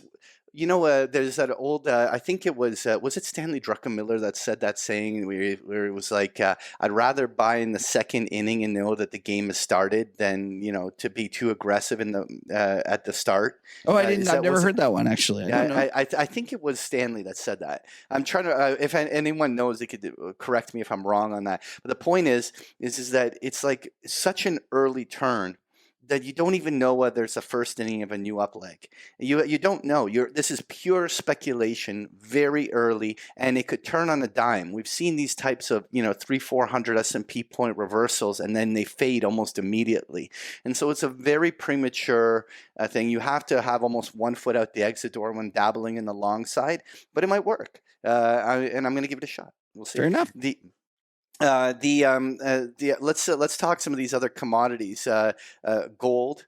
I think that whether gold double bottoms here on the knot is going to all be completely about its correlation to the dollar, and the big conversation we had on the dollar, I think, is going to decide whether or not gold bottoms here. I think that one of the easiest ways, if you don't want to go into the FX and currency markets, to play a bet on the dollar fading off the highs is to load up on gold and silver. Right now, gold and silver has just been acting like a cross currency to the dollar, just getting hammered, because like gold's been doing fine in yen terms and euro terms. It's really just been gold priced in US dollars that's been getting hammered. So the easiest way to almost play a dollar pullback is to play gold to the upside. Any comment on that? Or no, I completely agree. And the fact that I'm not super excited about it is probably a sign that it's about to explode higher. But what did Don Cox used to say? Those who know it best love it least because they've been burned the worst. Oh, you know what? That is actually one of the things that I quietly like about gold is no one gives a fuck. Yeah, I'm going to say the word. No one cares. Everyone's lost interest. Everyone's, and it's when no one gives a shit that the best buying opportunity is there. Like the depressed selling has already happened. Anyway, so next one here, I wanted to just touch on Brent oil. Same as the crude oil chart, carried a nice little wedging formation. It's been a very clear downwards channel. Will we see that Brent can actually turn up from here? Obviously it's going to correlate with crude, but I'm cautiously looking to see whether these commodities turn up here. But what I wanted to also touch on though is let's talk some nat gas. Wow, that's ugly. Did you get rid of your strip? Yeah, I'm up. Yeah. Okay. Yeah. You know what though? What was interesting about this? I hear everyone talking about the fact that the U.S. is going to supply LNG to Europe, and things are changing. But you know what? That's kind of a longer term thing. That can't be a short term thing. And what's interesting is that everyone was talking about all the gas shortages and all these different things, but what's crazy is that the term structure here, let me pull up the term structure on nat gas. Here, hold on. Okay, here. So look at the term structure on nat gas here. And what was crazy is that if you look at the long-term term structure going out a decade, nat gas is still priced in the $4 to $5 ranges. And it was only in the front month 2022 contracts that you saw these $7, $8, $9 prices. And what we just witnessed was a complete collapse of the backwardation, bringing it right in line to where prices more or less are. And the question then is that did nat gas have any business being up in $10 in the first place? Probably not. Listen, I think that was some weather related issues as well. So it's not quite. Well, no, but okay, no, well, sure. So weather. I think what happens is guess what? Winter is coming. Yeah. Everyone knows this. No, but I think it was during the summer. It wasn't the winter that they were worried about. It was the heat in the summer, was it not? Yeah, but come on, they were pricing. No. They were Listen, pricing on the way up, Patrick. There's no doubt about it that a lot of quote unquote tourists get involved and they start talking about, oh, I think that LNG is the reason it's going up, and you're absolutely right. A month ago, the November and the December contracts were both trading north of $8. Okay, so the thing is that this wasn't a short-term spot price weather related thing. The fact is they took the entire 2022 strip up north of $7-8, and the point is that now the thing is, okay, when I look as a technician on an oversold market, my first intuition is this thing's got to bounce. We're gonna get ourselves a bounce to $6-7, but then you look at where the long-term term structure of nat gas is, and it's like, is this thing gonna pull a lumber and just flatline down here? Lumber. Actually, lumber bounced a little bit, but good. Welcome to 2022. Yeah, that's it. Yeah, I don't know, Patrick. It definitely got some vol. Listen, nat gas has always been like that, though. That's just the way it trades. It's crazy, and you're asking to have any business being up there? Probably not, but that's the way it is. All right.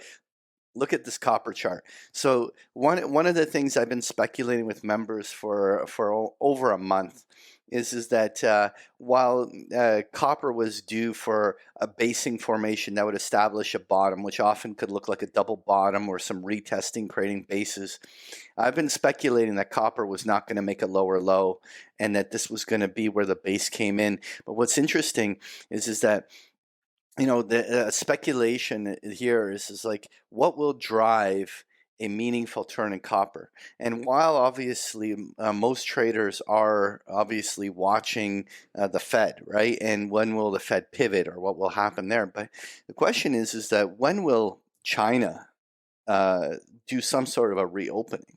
When will they kind of go back off of there? Like, if you can time that, if you can speculate when that turn point happens, what if that becomes the catalyst for when actually copper comes back to life? Oh, Patrick, you're bang on. The real question, though, is: are you going to be able to? Are they going to tell you? Because I'm not sure they're going to tell you. I just wonder if it's just going to be one of those things that it just all of a sudden they just do less lockdowns. They just allow more to go on, and they start. Yeah, but the price will start to show that. No, I agree with you there. I'm just saying that for those that are waiting for some sort of all clear signal, you might not get it. And that's my only point. And I look at copper at $3.50 or whatever, and it's like, oh my God, this thing's dirt cheap. It's $5. Yeah, it was $5, at the beginning of 2022. And it's not like we're going to be using less electricity. Yeah, I agree. Listen, I honestly think that puke in June, July, that basically it was almost the equivalent of what happened to the pound sterling. It's like that. I think that low in July was going to be hard for it to break lower unless there was a true and ugly bear market underway. And I think this basing formation could end up actually being something that could be bought. But it hasn't done anything bullish yet. All you have is a base. So it's a very premature chart to be getting in, but that's the kind of stuff where the cuppies of the world like to buy shit when no one wants it, right? You do too, right? Like you're quietly accumulating when the price is cheap, but really it hasn't shown any technicals that have really started a new bull trend yet. But I honestly think one is coming. Well, it'll be really interesting to see. You describe it as quietly. I describe it as stupidly. All right, next thing. Uranium. Oh, it's going, eh? It's finally taking off. It's going, but what's cool is it's been going since the summer. Every dip's been bought. It's been fib retracement after fib retracement, extension higher. It's actually been behaving bullish. But I guess the big disappointment has been obviously with the M&A activity on Cameco. It just killed just about every uranium stock's momentum. And especially when you look at even like URA, which is like, let's say for instance the Global X uranium ETF, like these uranium stocks just had the wind taken out of their sails, and they just haven't started participating. The bigger question is that a buy? Is that I kind of like Cameco down here. I know a lot of people didn't like it because they were changing the nature of their business, and a couple of big clients I think looks like they threw a fit on the deal. Because they priced they did this big deal with Brookfield and changed the nature of their business a little bit, so they're no longer just a pure miner. And they priced $650 million, and it was down at a big discount. And the issue almost didn't hold for a while because there was a few clients that were pretty pissed. But since then, it's been acting better. I think this is a great time to buy that thing. Yeah, look, okay. So you're thematically talking about specifically Cameco, but yeah, I'm talking about the fact that uranium is going up. Uranium stocks. I know, and all I'm saying is that I think that this is giving you this liquidity need to do this new issue and to do this deal, combined with the fact that it was poorly received, is giving you an opportunity to buy this one at a discount. Because I don't think it's as bad as the market had said. Yeah. So I want to talk long bond for a moment. Now, Kev, I remember back in 2019, where me and you stood up on a stage. It was an argument about the bond bull versus bond bear argument. Yeah. And I remember saying, "You're just early." And I have to say, while I was right back then, even though you were way too early on this bond call, it ended up working out exactly the way you predicted. Oh, thank you very much. It's ugly. It's ugly. Yeah. But I'll tell you, from the technical techniques I use in terms of measurement stuff, this is now getting to the Japanese yen moment, where just the way the yen they intervened, this type of accelerated selling, like the last few days, everyone's like calm because the stock market has started going up a little bit, but the long bond is having its face ripped off. I know, it really is terrible. It's accelerating to the downside. And it's like, and everyone's like holding hands singing Kumbaya because the stock market's up 100 points. Yeah. I listen, it's a huge disconnect. And Dean talked about this a little bit, and I completely agree. Because don't forget, this is the universal risk asset upon which all other assets are based off of, the rate. You can't have this thing going up like this and not having it affect everything else. It's insane. But this, to me, screams some sort of verbal intervention. I don't know whether or not it means that there's going to be a policy shift. But do you think that maybe there's a chance one of these FOMC members going to speech just says something that kind of says we're watching this. This is a concern for us. Just some sort of verbal thing of like just to send a message to the market that they are aware that this is happening, and just to calm everyone down a little bit. Do you think? I think they have to start. Like, I first of all, do I think they're worried? I think that they're scared shitless about what's happening in the bond market. Everyone always says that there's an S&P put. I don't believe there's an S&P put. I believe there's an actual bond put. Yeah, well, where the frick was it? Because it's like the bond traders have been waiting for a bond put for like freaking like. So 20%. when I say bond, I meant like in that it's the corporate credit portion of the bond that generally is being the put for the Fed's point of view. But I think that the Fed wanted this. I think the Fed has wanted to tighten financial conditions, and I think they're welcoming this. The long bond from top to bottom is down 38%. Yeah, listen, but I think they wanted this. I really do, and I think that they wanted things to slow down. I'm scared they don't know what they're playing with. They don't understand the pain, and that they're not taking into account the long and variable lags of monetary policy, and they've just gone and overshot this huge. So that's what I'm worried about. And I'm also worried that we have a UK gilt situation where, as bad as this is, for whatever reason, it gets a lot worse. Right? Yeah. Like, let's face it. When we think about markets crashing, everyone remembers 1987 crash, or the 2007 stock market crash, or the COVID crash, quote unquote. And what just happened in the bond market is the equivalent of an 87 crash. Yeah. Well, okay. So look how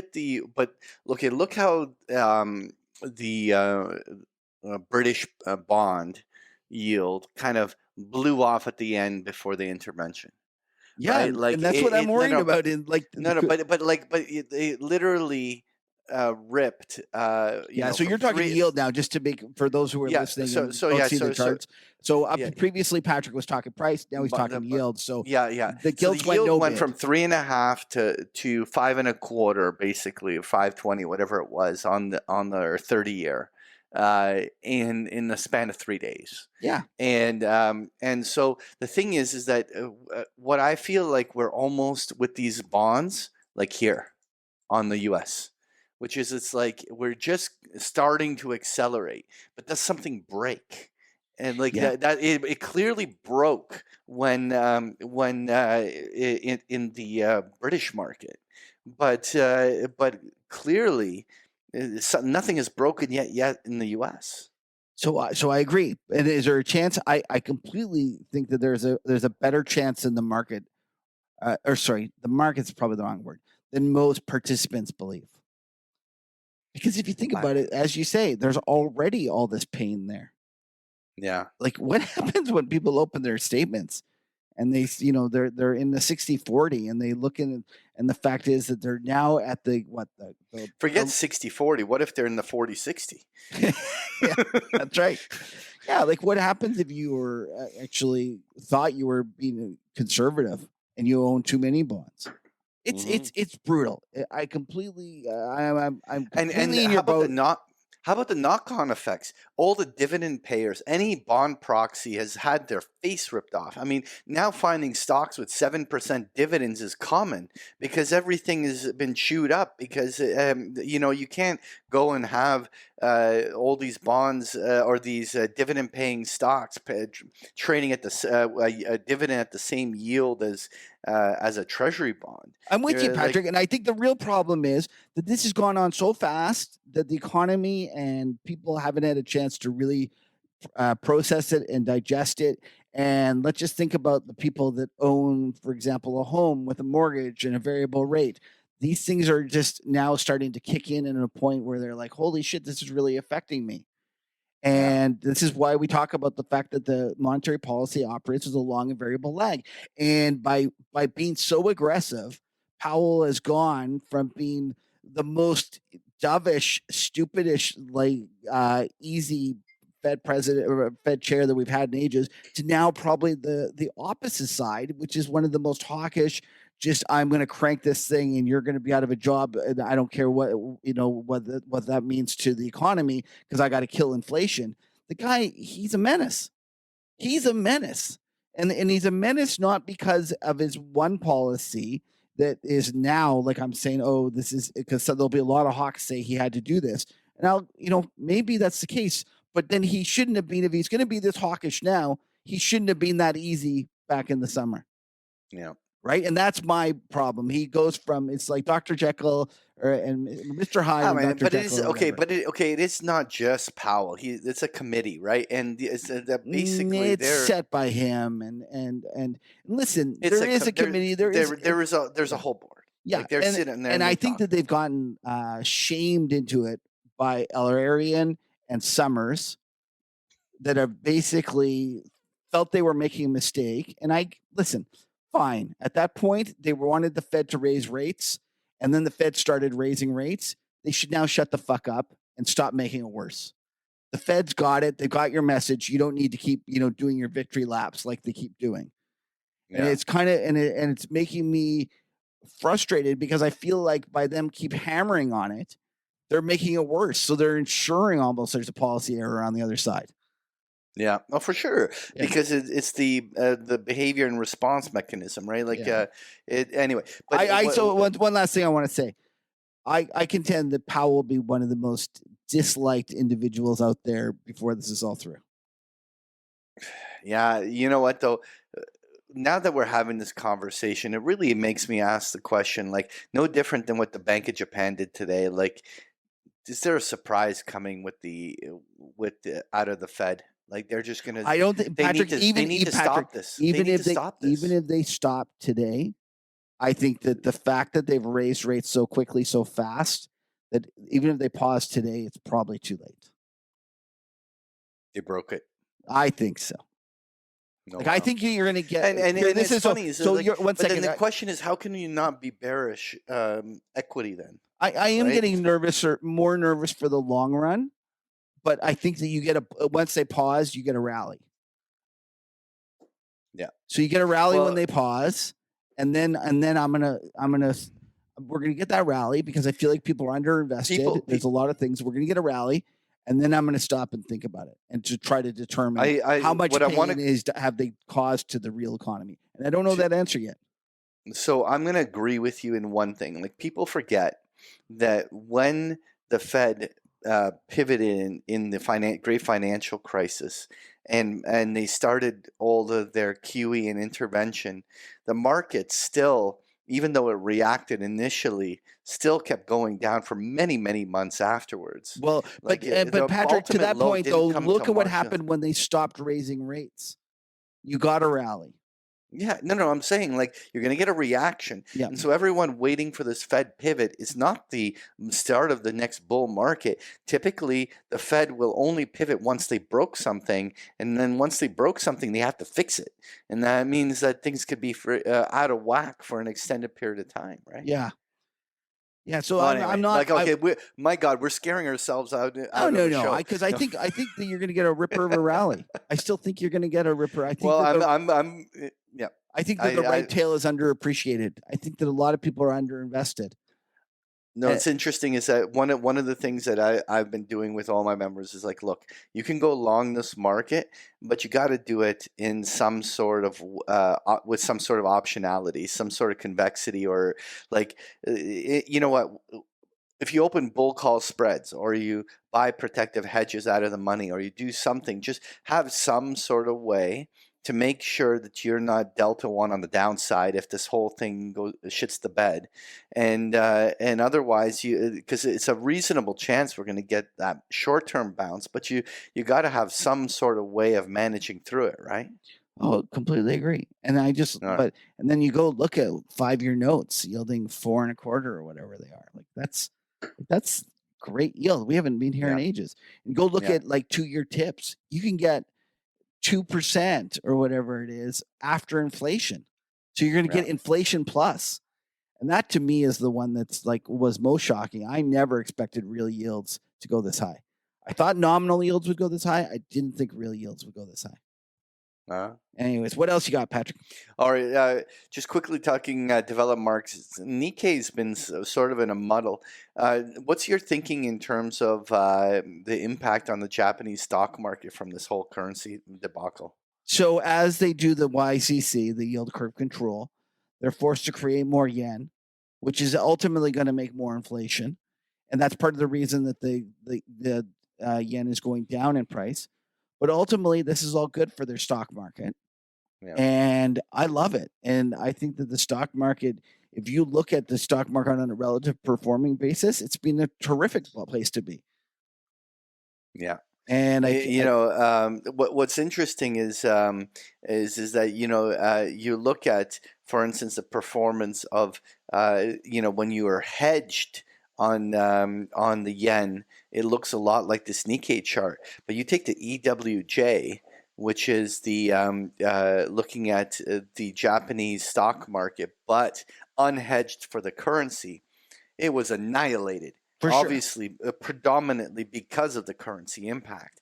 But if in fact the short term the U.S. dollar has peaked and the Japanese Nikkei does well, is it better to express it with an EWJ so you're getting some currency with the equity? I tend to agree because I think the currency's dirt cheap. As our buddy Louis Gave says, he says it's a cheap currency. It's a cheap stock market in a cheap currency. And I 100%. And it's been a painful hold. We just had Louis on the other show I cheat on with you, and it was something that actually didn't. I don't think he mentioned Japan that much. It was very China specific. Yeah, he's generally more of a China guy. But what's interesting here is that what I'm curious about after such an annihilation of this ETF. On the downside because of the without the currency being hedged out, I'm wondering whether this now reflexively, when the currency starts moving the other way, becomes a general outperformer on versus the general Nikkei. So one I'm watching for sure. The other thing, obviously the Euro stock bouncing a little bit. I think this was just going to stay more or less correlated to the S&P. But what was interesting, and our friend Louis there was talking about emerging markets. And what's interesting is that when you look at emerging market, first of all, when you look at EEM, which has got China and Taiwan in it, it's been ugly. You take the ex-China, it's just been as ugly. But you take some of the individual emerging markets, particularly the two that are interesting, it's got to be India, which is holding right up along its highs. And then you take Brazil, which is not far out from its 2022 highs. There's a couple of these emerging markets that have actually, on a relative basis, been a great place to hide. I completely agree. I think Brazil is a terrific investment, even more so than India. I was an India bull for a long time. I wrote up that piece that my buddy, actually everyone gave me flack about that because India was supposed to be a crude oil importer, so it could never do well because crude oil is going to crush it. Yet there it is. It's doing great. It's been one of the great currencies. Well, but now they've secured a long-term Russian oil supply. Right. It's like they're now. How can you not be bullish? I think Brazil is super interesting, and there's a huge amount of real carry on the currency. I love it. I'm going to go to Brazil. Check it out. Do some reconnaissance. Yeah, I know, absolutely. I'll have to report back from you. All right, I'm with you. But listen, we've been talking big macro stuff. I wanted to talk about one stock. Snapchat. Like, talk about okay. So when we have think back to the internet bubble and those stocks that got annihilated in a year or so afterwards, and if there's any one sector that has truly embodied the kind of boom bust cycle that the internet boom had, it's got to be these social media stocks. And Snap, the fact that it's gone from $80 down to $7. Like we're talking 90+%. That's the kind of pullbacks that only Fitbit and other companies like that can accomplish. You have to go back to pets.com to get this kind of shit. Like this is insane. So it's Evan Spiegel, is that the guy's name?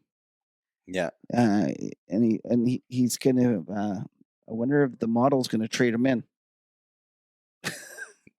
He married a model, but she might be trading him in soon with this stock market like that.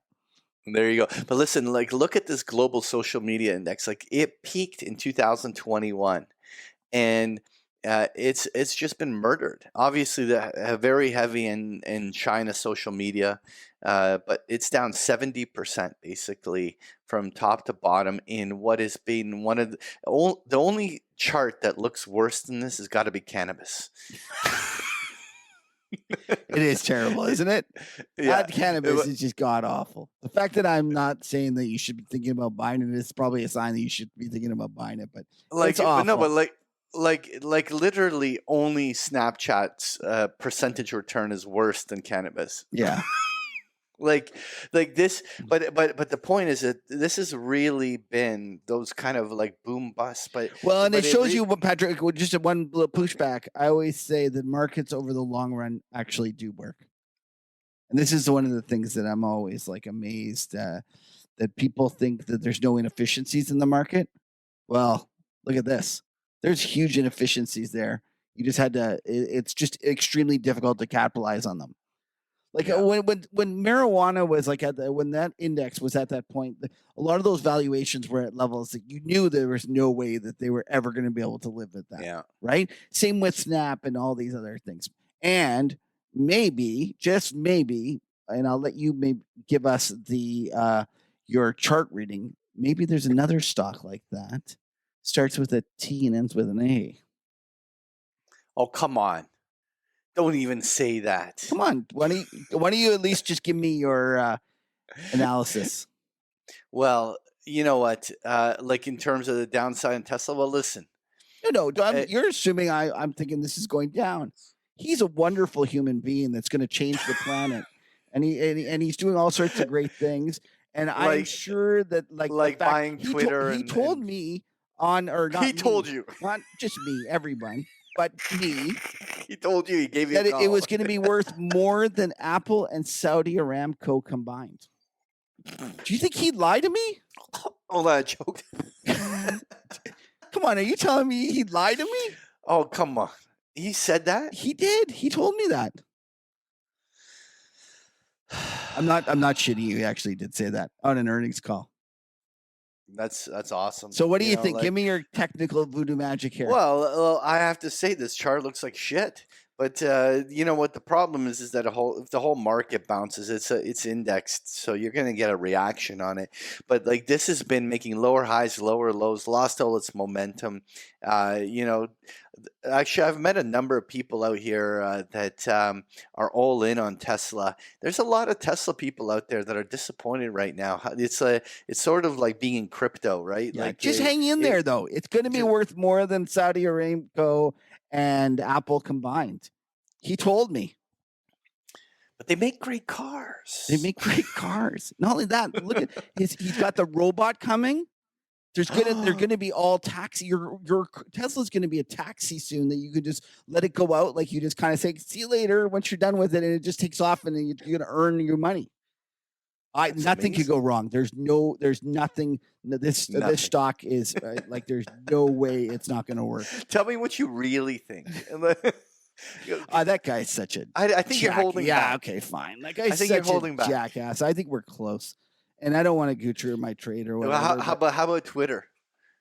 I don't have an opinion on Twitter because it's now becoming this legal thing, and if it wasn't for him, I would say that from like it scares me with this new issue with him with the Russians. Like I think he's going out and trying to make himself a security threat, so he can't buy Twitter. And who knows with him? The one thing I will say that I don't think enough people are taking into account when it comes to Twitter is they're all assuming that the buyer, meaning him, is money good. And I know he's worth a lot, and I know theoretically he should come up with it all, but I'm still scared about, dare I say, like an Enron type situation where it all comes unraveling really quick. And what I worry about is that you are, in essence, by buying this stock, if you bought Twitter today, you're accepting Elon risk. And I'm not just talking about him trying to get out of the deal. I'm talking about him being solvent enough to pay for it. And I know that seems crazy, Wow. and I know that's really, and it's just that everyone assumes it's a zero. There's no, like, that basically Elon's is like Bill Gates or Jeff Bezos in terms of his credit risk. And all I'm saying is I don't think that's the case. All right. You heard it right here from Kevin Muir. Yeah. One last thing, and then we're done this chart. Okay. We're going long. But you know what? We only do this now bi-weekly, so we have a lot That's to right. talk about. But semiconductors. I personally have to say, I am shocked how they have underperformed everything. Like, this has been one of the ugliest places to be invested in unless you were in Snapchat. Like, there's nowhere to be safe.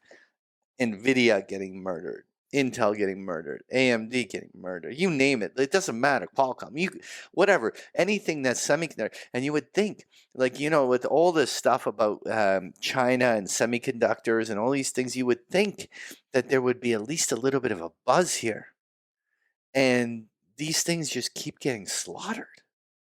Well, I think there's a numerous things happening there, but at the end of the day, I'm pretty sure that those are kind of recession trades.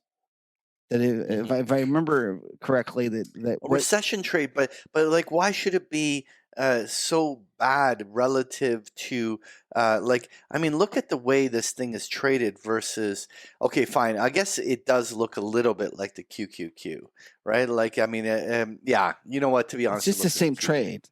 Yeah. It is. But I hear what you're saying, that there's a lot of supposed positives going for why is it doing so bad. Does it make it a buy in the bigger picture? I guess so. Listen, it's a tough business, and just because the government wants them to do it doesn't necessarily mean that there's going to be a lot of money in it. I think there's better things to own than semiconductors. Y'all, you know what? What I wanted to touch on is this one. This is the biotechs. I just want to leave it here. Because you know what, biotechs generally are traded on the NASDAQ, and they basket in the Qs and other areas like this. They generally are, more aggressive and more volatile names than your mainstream major pharmas. And they didn't make lower lows. Yeah, this is a relatively great looking chart versus the rest of the market. Even versus the S&P 500, it's a good looking chart. I was about to say, well, first of all, they got killed. Okay, so like they started their selling in 2021, and you still had the most biotechs, like the XBI was halved, right? Like when you look at the XBI, which is much more of the small cap biotechs, went from like 180 down to 60. That's not even a halving. That's like what, 70%? Yeah, like 64%. Like it was murdered, and it didn't make lower lows here. So like, it's interesting. Will the biotechs be one of the areas where I'm revealing my view. I'm actually bullish biotechs, but never gonna work.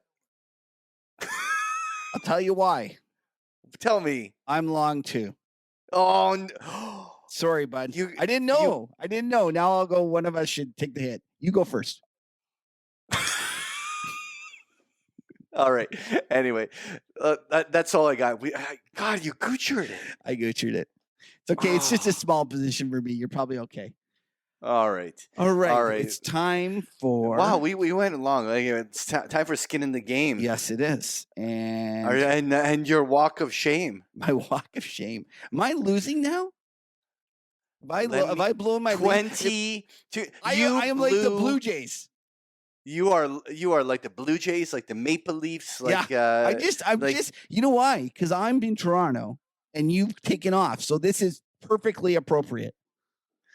Like, Lena's laughing. I hear Lena laughing in the background. Lena, you come on here. Like, you can like laugh out loud here. But like you were at one point. I think it was like 6 to like 16. It's like it was like I was up 8-1 in the 5th inning.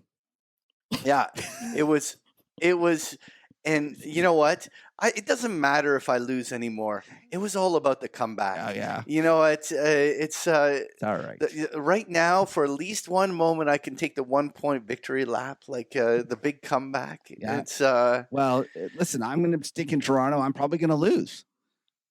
I'll probably lose the whole thing. It doesn't look good. No, it doesn't look good. Did you watch the game, Lena? No. Oh, I didn't watch the game either. I thought we had won. I thought I saw it on Twitter. I was like, okay, we won. And then I couldn't understand. I would look at my WhatsApp groups and they were talking about it.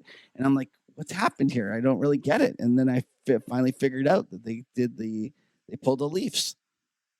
Did you see that meme? You know how like they have the Scooby-Doo guy and he always pulls off the mask and let's see who it is. Yeah. And they had the one where it had the Blue Jays and then they say, let's pull off the mask and see who it is. And then it's the Leafs. Oh my. God, we stink at that. Okay, let me tell us everyone about Skin in the Game. It's our weekly opportunity for us to demonstrate that. It's actually our bi-weekly opportunity for us to demonstrate that we are degenerate gamblers at heart. Every second week, one of us presents a wager and the other guy chooses which side of the bet he wants. Every wager needs to settle by the next episode.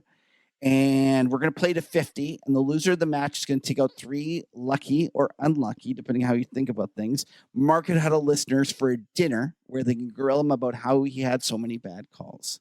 All right, Patrick. All right. Well, first of all, we should mention what the trade was last week, that's right. or 2 weeks ago. It was the U.S. dollar yen, and I had made a mistake and put up a euro yen, but it's still the same result, anyways. but it was you. I picked on you. I knew you exploited a weakness. Very well done. Because I knew that you were so stupidly bullish the yen. Well, you know what? I was talking to the Bank of Japan. They led me to believe they were going to do this intervention earlier. So I kind of screwed up there. I don't know. I think I got I trusted the Bank of Japan. Oh my God. Cool. That's right. And that's like, and you use your purchasing power parity model, that's right? Like for the bi-weekly bet. Patrick could have won by a lot more. I know.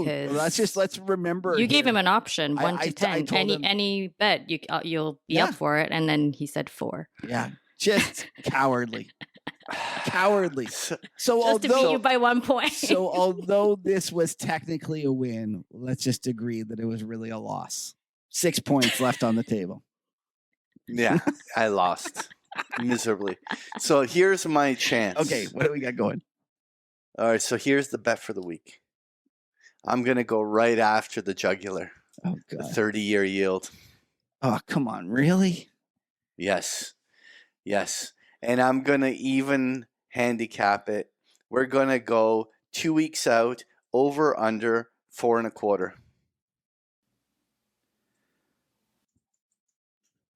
Oh, that's a good bet. Oh. You bugger. 2 weeks out. Okay, I'll go over. You're going over. I'll take under. Okay. All right. I can't do a lot on this though. I'm not going to give you the 0 to 10. I will bet.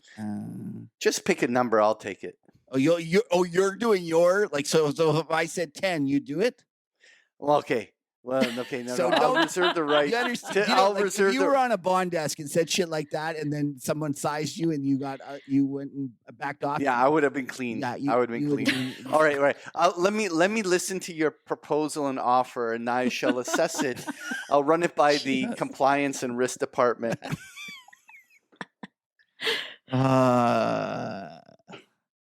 So we did 3 or 4 last time. 4 last time. 4. Okay, let's go down to 3. Oh, I want 4. I'm going to stick at 3. So that's my bid. All right. So 3 is getting really exciting.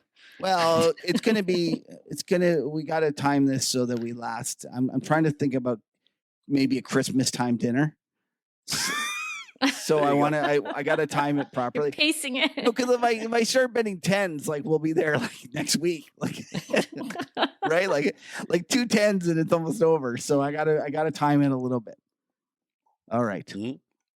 Okay. All right. Done deal. All right. Patrick, Lena, not Patrick. Lena. So Lena, so just so you know, just again, this is a 30-year government bond yield, and we're doing 4.25 over or under. Kev chose over. Kevin's we'll over. see. We'll 4 see. We'll points. see who wins. 3 next points. 3 Episode. points. 3 points. Yeah, 3 points. All You know what? Screw it. You know what? This is it. 5 it is. Yes, nice and Yeah, excited. Lena, you got me. I want Whatever. 4. It's I want like, 4. Go big or I go want home. 4. come on, I want Patrick. 4. You got to do. I want 4. I want Are you 4. serious? Yeah. Okay, you know what? That's fine. What's I'll the do. difference? I'll do 4. 4 it is, and the fact that Patrick. No, actually, Because it's just you will undo the yen bet if I lose. I want 4. okay, that's fine. 4 it is. All right, Okay. Time for no Okay, stupid so- questions. Lena, please save us. Okay, so first question here. Hey guys, I love the show, but you both at the Huddle meetup in Toronto. You both are even more fun in person. Ooh. That's because all the booze. I am emailing you from the great cheese or dairy capital of Canada. See if you can guess. I don't. Whoa, Patrick, whoa, whoa. Are we allowed? I guess we're not allowed to Google. Is right? that when? No, okay, but okay, It's gotta be Wisconsin is the cheese it's- capital no, no, in The dairy the capital US. of Canada. Of Canada, isn't it Prince I Edward? looked it Island? up online. Isn't it Prince Edward Island? No, that's Prince Edward Island is like where they make potatoes. Well, let's go start with this. When I are we doing Googled it- provinces? Are we doing provinces or are we doing cities or regions? It's like a city It's a or capital. / region. City/region. Do So you want a hint? I looked it up on Google. sure. It's in Ontario. Well, that's what I was going to say. It's going to be What? Ontario. There's a dairy. There's dairy a cheese capital. capital of Canada. Oh, it's going to be out east somewhere. I bet. It's going to be. No, he just said on Ontario. She just said yeah, Ontario. I know out east. That's not east. Eastern Ontario. Oh, Eastern Ontario. Okay, Yeah, I was yeah, about yeah, to say yeah. like. It's going to be north of Cornwall. Is it? Oh, I gotta look it up now. Hold on. Well, Alright. tell us what it is. When I She's googled looking- it, it said Oxford County. Oxford. It's near Brantford. Oh, I went the wrong way. Yeah, It's on because the you know west why side. I don't know anything about Brantford. It's that the Wayne Gretzky's from there. I could be wrong. I don't know. This. This. Well, they'll listener tell might us. be Anyways, let's go with the saying question. Alright. Nobody wants to know about any more about cheese in Canada. All right. something. Oh, I've been whoa, running. They do know Well, that all the Americans are saying you guys overpay for it as well. Okay, on to the questions. I've been running a sentiment and momentum strategy tactically trading between ETFs. To whether it's profitable or not is irrelevant, but my question is around taxation. As someone who is a smaller trader using a non-registered account, who would be trading intra-week at various P&L? Should I be concerned about taxes come year-end? Would taxes essentially erode my alpha from this or these types of strategies versus indexing? Am I better off just buying the SPY in my TFSA and praying? Thanks for producing the best podcast. Sad to see it trimmed to biweekly. I guess I'll be trimming my trade frequency to biweekly too. Jokes. Well, I'm going to start here, Kevin. Whoa, I'm gonna you just should give a base- huge disclaimer that we are not tax professionals, and that Yes, they thank should you. definitely go and talk to a tax accountant. I'm It's not a actually tax really, professional. like- I just am a tax avoider. No, honestly, it is. You ultimately need to go. It's actually very serious that you cannot give any tax advice. So I just want to Yeah. say that we won't talk about this person's situation in particular. We can talk about generally So what we believe would be the case in certain Yeah. situations. okay. So basically, what I would say is taxes should always be a consideration in your trading strategies, because obviously one of the big advantages of buying and holding is the deferral of future taxes, versus when you're churning, you could be considered a pro by the volumes you're doing, and you could end up having it treated even as income and not even get a capital gains treatment. Obviously, by the way, we're talking very Canadian here, because but depends on your situation. Point is, taxes always have to be considered. Yes, and I think that the issue ends up being whether it's like a strategy that you're doing almost as a business, and that ends up being the question, and it ends up being difficult whether you can and as you do more, it obviously becomes much more clear that it is a business or a strategy as opposed to something that should be held for capital gains. And all I will say is that you should go and talk to a tax professional about it, because there is a very good chance that the more you trade, the more likely it is that you won't be able to get capital gains, and therefore you should talk to someone to figure out where that line is. All right. Next one, Lena. Hey guys, I've been listening to you guys for a little while and have picked up tons of knowledge. Besides listening to you guys talk about beers of the day and hearing Kevin crack dad jokes for 2 hours long, joking. They love are you, dad Kev. jokes, by the way. Kev. Where is a good source to learn about macro or microeconomics? Is a university the only way? I would love to have the knowledge to hold a strictly economic discussion with guys like you. Oh, that's a good question. I just kind of like puked in my mouth when they said university is the only way. Yeah. Well, so there's a difference. I think this listener is asking about economics, which Patrick basically knows nothing about. He just looks at like he drinks tea and then looks at the leaves at the bottom of his glass and decides if he's going to buy or sell something. Oh my God. You're the worst. So I think there's some great resources on the internet these days, and there's a lot of economists that share their information out there. And I know this is going to make a lot of people mad, but you can actually start by going and learning about the different schools of economics. So one of the things, you go learn about the Austrians and then go learn about the MMT. And by learning the differences, you'll probably also learn a lot about the foundations upon which it is. So if I was interested in economics and really kind of doing that, I would say, all right, let's go figure out what the Austrians believe in. And let's go look at what the MMT people believe in. And from there, you'll just kind of keep going and learning other offshoots. I wouldn't say you have to go to university to learn it. Like I'm with Patrick. There's lots of information out there. And the flaws of academia. You know what? The flaws of academia is the fact that everything, it's a slow process. And the problem is that the current macro conditions have been evolving within a decade, how things have dynamically changed. And the thing is that academia can't keep up. You're not going to have an edge. Okay. But if you just want to learn the basics and understand, okay. And so we're talking too much about markets here, and I think he's asking about economics. So one of the things I will say, here's a good a tip for you. Eric Basmagian, I don't know how to say it. Yeah. We had him on our show. He's got a great podcast. And let me just see what it's called. But look him up. It's ERIC, and then it's BASMAJIAN. And he's got terrific YouTube channel.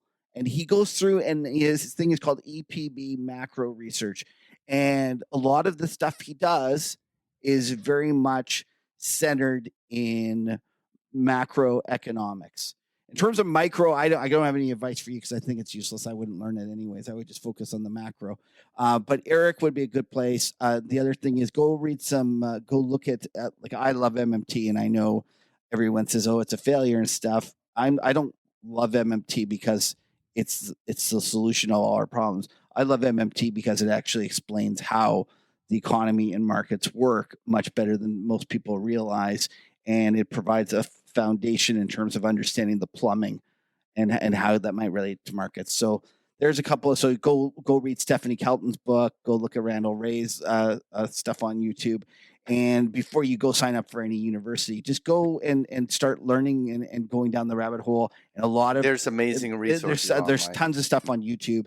Go listen to some podcasts, some lectures. And as you know, about 5 years ago, when I first learned about MMT and I wanted to figure out what it was, and I just went down this rabbit hole, and I started watching literally Randall Ray's lectures, university lectures online, and they post them, and they're terrific. Anyways, hope that helps. All right. Next question. Howdy, Huddle. Thank you so much for your generosity in answering my previous question about 100 strike TLT debit calendar spread back on episode 174. Well, since then, things have gone my way, and I've begun rolling the short leg of my spread to get a little extra income. I'm going to keep the long leg because it's a call that expires in 2024, and I think by then TLT may have recovered. Rolling my short leg and earning that little bit of extra income got me thinking, what if I bought one calendar spread with a strike above the market and one below, and then rolled the short leg on each? I might be able to get 3 or 4 rolls out of it before I gracefully exit when one of my strikes is hit. Is this a good strategy, or am I still tripping from that box of crayons I ate earlier? How will I screw this up? Thank you so much. This one's completely There are for you, plen- Patrick. Yeah, no, there's plenty of ways to screw this one up, and you can definitely choke on the crayons. This is you know what? I love options, and I love combinations like this. And the one thing that the one thing I will say is this: the more complex you make the trade, the more legs you add, the more adjustments you make, and the more complex you make it, the harder it is to manage it. Sometimes there's a beauty in simplicity. You know, a lot of people when they learn about options think the more complex you can make it shows just how good you are at options. But I've seen generally you don't want to make these things complex. The more legs you create, the more rolls you're counting on. It's not that it can't work. You know what? You may very well be able to pull this one off, and you may be able to roll your way through it. But it's I'm just going to say that you're too many things have to go right in those situations, right? And I find that generally you want to be making a cleaner, decisive market call, and you're trying to build a very clean asymmetry in the way that the trade is constructed, and you want to see it through and have a strategy how to manage it. Sometimes if you make it too complicated, you lose that. I don't know. I think that's some wise advice. And I'll leave it at that. Do we have one more? Yeah, we have one more. There is one more. Yeah, I think I added Oh, one. okay. Oh, yeah, there you go. This is for you, Kevin. Yeah. Hey, Kev, just a question for you. How's the backlog of No Stupid Questions going? We I have a have lot, one and actually. wasn't sure if it would fit in. Basically, the question is, how do you become more proactive when it comes to managing your investments and trading? Seems like I'm often reacting to things that happen, which I guess is normal, but would like to be better positioned to be more proactive going forward. I thought this was a great question from one of my readers that I enjoy his company a lot, and I was thought it was a terrific question that would help a lot of people. And I don't do this enough, but if you go read the Market Wizards book, I can't remember which one of the wizards said this, but they like to imagine all sorts of different possibilities occurring so that they can, when it does happen, they know what they're going to do. So they imagine, okay, what happens if this occurs? What will I do? What happens if this occurs? What will I do? And I think ultimately that is the answer to that question. Is you have to sit around, think about kind of like what ifs, and make those plans going for your kind of strategy going forward. You know, it's funny, Kev. I do that myself but I technically map it out. I kind of like say, well, okay, if the market was going to be making a reversal here, we should see the price action behave this way. It should meet these certain goals. It should achieve these certain things. We shouldn't see reversals at these kind of levels. I basically create a kind of a map, and I create a hypothesis, and I'm kind of almost stress testing the live market as to whether that scenario is materializing. And if it's not, then I have to immediately redraw it. And well, what if that scenario is not happening? What would be the alternative? And so, like, what you're saying there, I agree with. It's just I do it in a little bit more Right, of you a do it in a visual technical. way. You do it in a technical basis, and you could do it in a fundamental basis. You imagine, you go, okay, what happens if my company misses by this? What will I do? And then you'll say, well, why did it miss? Did it miss because of this, because of that? And it's obviously more difficult to plan it out because there's lots of different alternatives. But I can't remember. I think it was World War II when they were planning the invasion of Normandy, and they were asking for weather reports, and the weather person said something about this is not very reliable. And at which point the general said, yeah, but we need them to make the basis of our plan. And that's kind of the truth of the matter, is that you need something to kind of anchor it on and to make some plans going forward. And then from there, you can adjust it as you're going along. But at the heart of the matter, it's the only way really to be more proactive is to start to think about in advance about what things could go right or wrong, and then what you will do based upon those things. And from there, I think you'll just naturally start anticipating more, changing things. And, at the end of the day, you have to, it is a free flowing thing. Like, as Patrick mentioned, as conditions change, you have to change your trading, but there's really nothing more than trying to imagine it ahead of time. No better example of it is actually this current S&P bounce, right? Like, in the end, there's a little path of a hypothesis that you can say that we should get a meaningful snapback rally of some sort here in the market, and there could be a rally that pushes. But you now have to stress test that thesis, right? Like, you have to kind of say, well, what would it look like if that's not happening? What would I do when it doesn't? Like, you have to construct an entire framework for what if it's working and what if it's not. Yeah. And just to, like, I was just thinking about this current environment, about how the Fed ended up being more hawkish than I expected. And for me, it ended up being difficult because I hadn't given appropriate amount of thought to the possibility that they would be the most hawkish Fed in decades. And therefore, when I thought about come on, decades, isn't the rate of rate hikes the most aggressive ever? I don't know. Well, it depends on how you measure it because if people use the percentage, which I think is wrong. Percentage change in rates you can't really do. But I think, listen, Volcker was pretty aggressive, but it doesn't matter. It was very hawkish, and therefore, when it occurred, I didn't have a plan.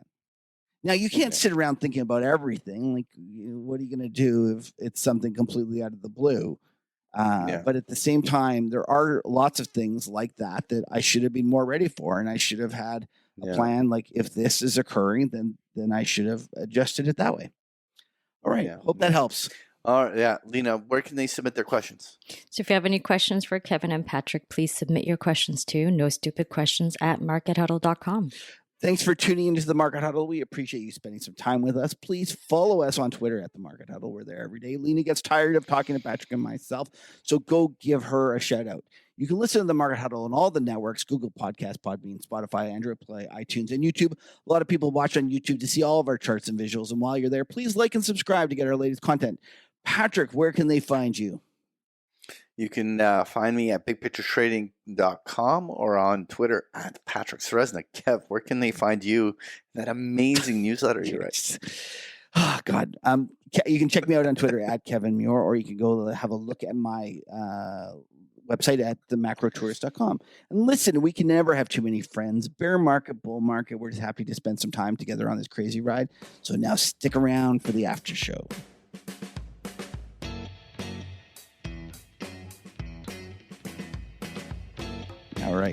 All right. You gonna do your banana beer that erupts in your mouth or whatever? Banana beer? There's no banana in this. They mentioned banana. Did they mention banana? Yeah. Read the last sentence again. Just right before. Wait a second. Patrick, take a swig. Where it explodes in my mouth. Take a swig. Take a swig. And then, Particularly fresh, subtly spicy, and fruity taste with a mildly sweet finish when swallowed with pleasure. It's banana and citrus fruits. That's what it said in the first paragraph. It was a long description. was that Google Translate doing that butchering job? Well, I was looking for the description of the beer, and it was on their website, and it's in German. So it says, gives you an option. Hey, would you like to translate this page to English? And I said yes. Oh, so it was Google Translate that did that. Yeah. Yeah, you're using your Chrome or whatever. Yeah. So someone's got to talk to Google about that. That was awful. That was awesome. It was awesome. So what do you think about the one that explodes with pleasure in your mouth? It was. You know what?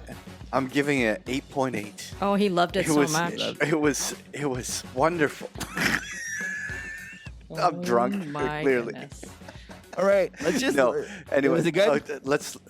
It was good beer. Okay. It's actually I actually liked it. It's actually a good beer, and I think anyone who can pick one up, if you can get over Lena's description, it actually is a pretty half decent beer. No, where are you that you got this beer?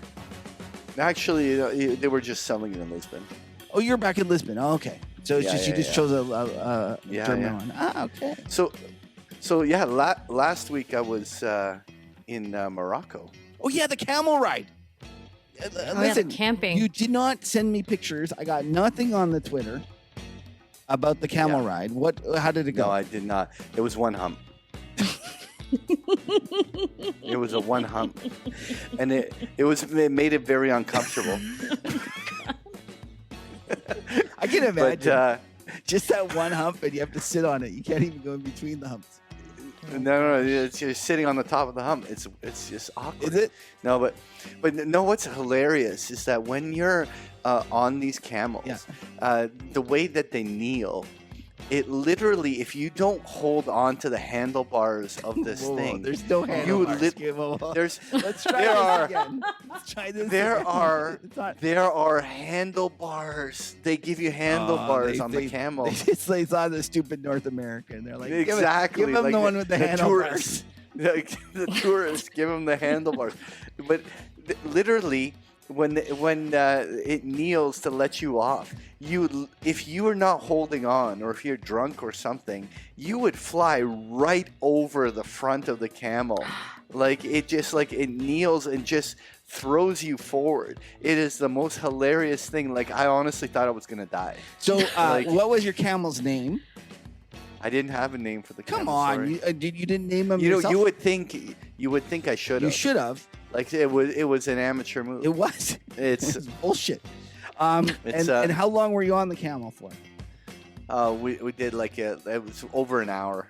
So you went into it's not very long. So you went out, no. You went out in the desert for an hour.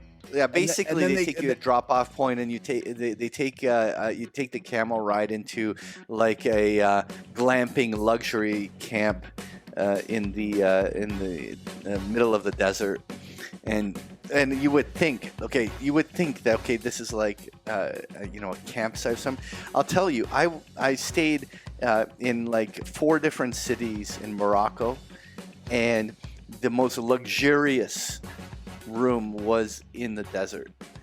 You're talking running water, full bedding, everything. It was honestly glamping. It was beyond glamping. It was like a luxury hotel. So your advice to people that are going to Morocco is, go party in the city, have dinner, have a night out, and then just head out, grab the camel, and go out into the desert for the night. You know what's the crazy part? Okay, so listen, the crazy part is that they just don't have a kind of Western world culture because surprise! They don't. Shock! But you can't buy booze. You have to. There's only certain places you can buy booze. Obviously, an Islamic culture, but the thing is, we had to bring booze to the restaurants. We had to bring. I thought you were gonna say on your camel. No, we did. I had to bring booze on the camel. I had to bring booze to the camp. I had to. Oh God! Literally, if next time I'm like bringing a crate of wine, like it's like you're like rationing booze because Oh my god. God, the nerve of these people. What if the glamping was like hallucinations? Glamping in a 120-degree desert, and there wasn't booze when I got there. like Fucking unbelievable. guys, Actually, did they not? you know What kind of Western civilization is this? I'll tell you something. Okay, obviously I went in October. I'll have to say the weather in the desert was fantastic. Like honestly, it was a beautiful day. You know, like 25, 26 degrees, beautiful. It was fresh air. It was amazing. Like there was nothing hot and sun beating down on you type of shit. It was amazing. Yeah. Like I don't get it. Like I was expecting like this torturous heat, and it was incredibly pleasant. Oh, there you go. It was. That's great. Listen, it was a great trip. It was a great trip, and I recommend it. Anyone who wants to go glamping, definitely Just bring your own booze. Just bring your own booze. It's really, it's important. I'm telling you, do not. Anyway. Oh, that's awesome. Were you scared in the night? No, absolutely not. No. It was awesome. It was glamping. I'm sure it came with security. But the stars in the desert, you can like the entire sky lights up. It's like you know, no light pollution and shit like that. Just it's epic. It always kind of reminds me of like Tintin. I was a big Tintin fan when I was a kid, Oh yeah. and him and Snowy, which like I'm calling bullshit. This dog Snowy, like he would have gotten run over a million times before this. And let's face it, like, you know, him in the desert, how long is that dog going to last? Not long at all. Anyways, they would always go out into the desert in Africa. And so that's what I thought about with you. You're basically like Tintin. Thank you. So where else did you go? Anywhere else exciting? No. But you know what I did do? I attempted to start watching the Lord of the Rings series. Oh, okay. So I haven't started yet. What did you think? I made it about 1.5 episodes in before I puked in my mouth. You tapped out, eh? It's that bad? I tapped out. I heard it's Totally. really bad. It's gotten like 42 tomatoes or even. You know what? 35 or Listen, something. really bad or not for other people, it was really bad for me. Like it's like obviously I don't watch a lot because I don't find these things interesting, and so it has to be a pretty damn good episode to hook me, and this lost me very quick. Well, do you know what I did? I got sick last week. Like, and it's not the vid. I don't know what I got. But I literally Friday I was like done. And so I spent another weekend just like sleeping the whole weekend.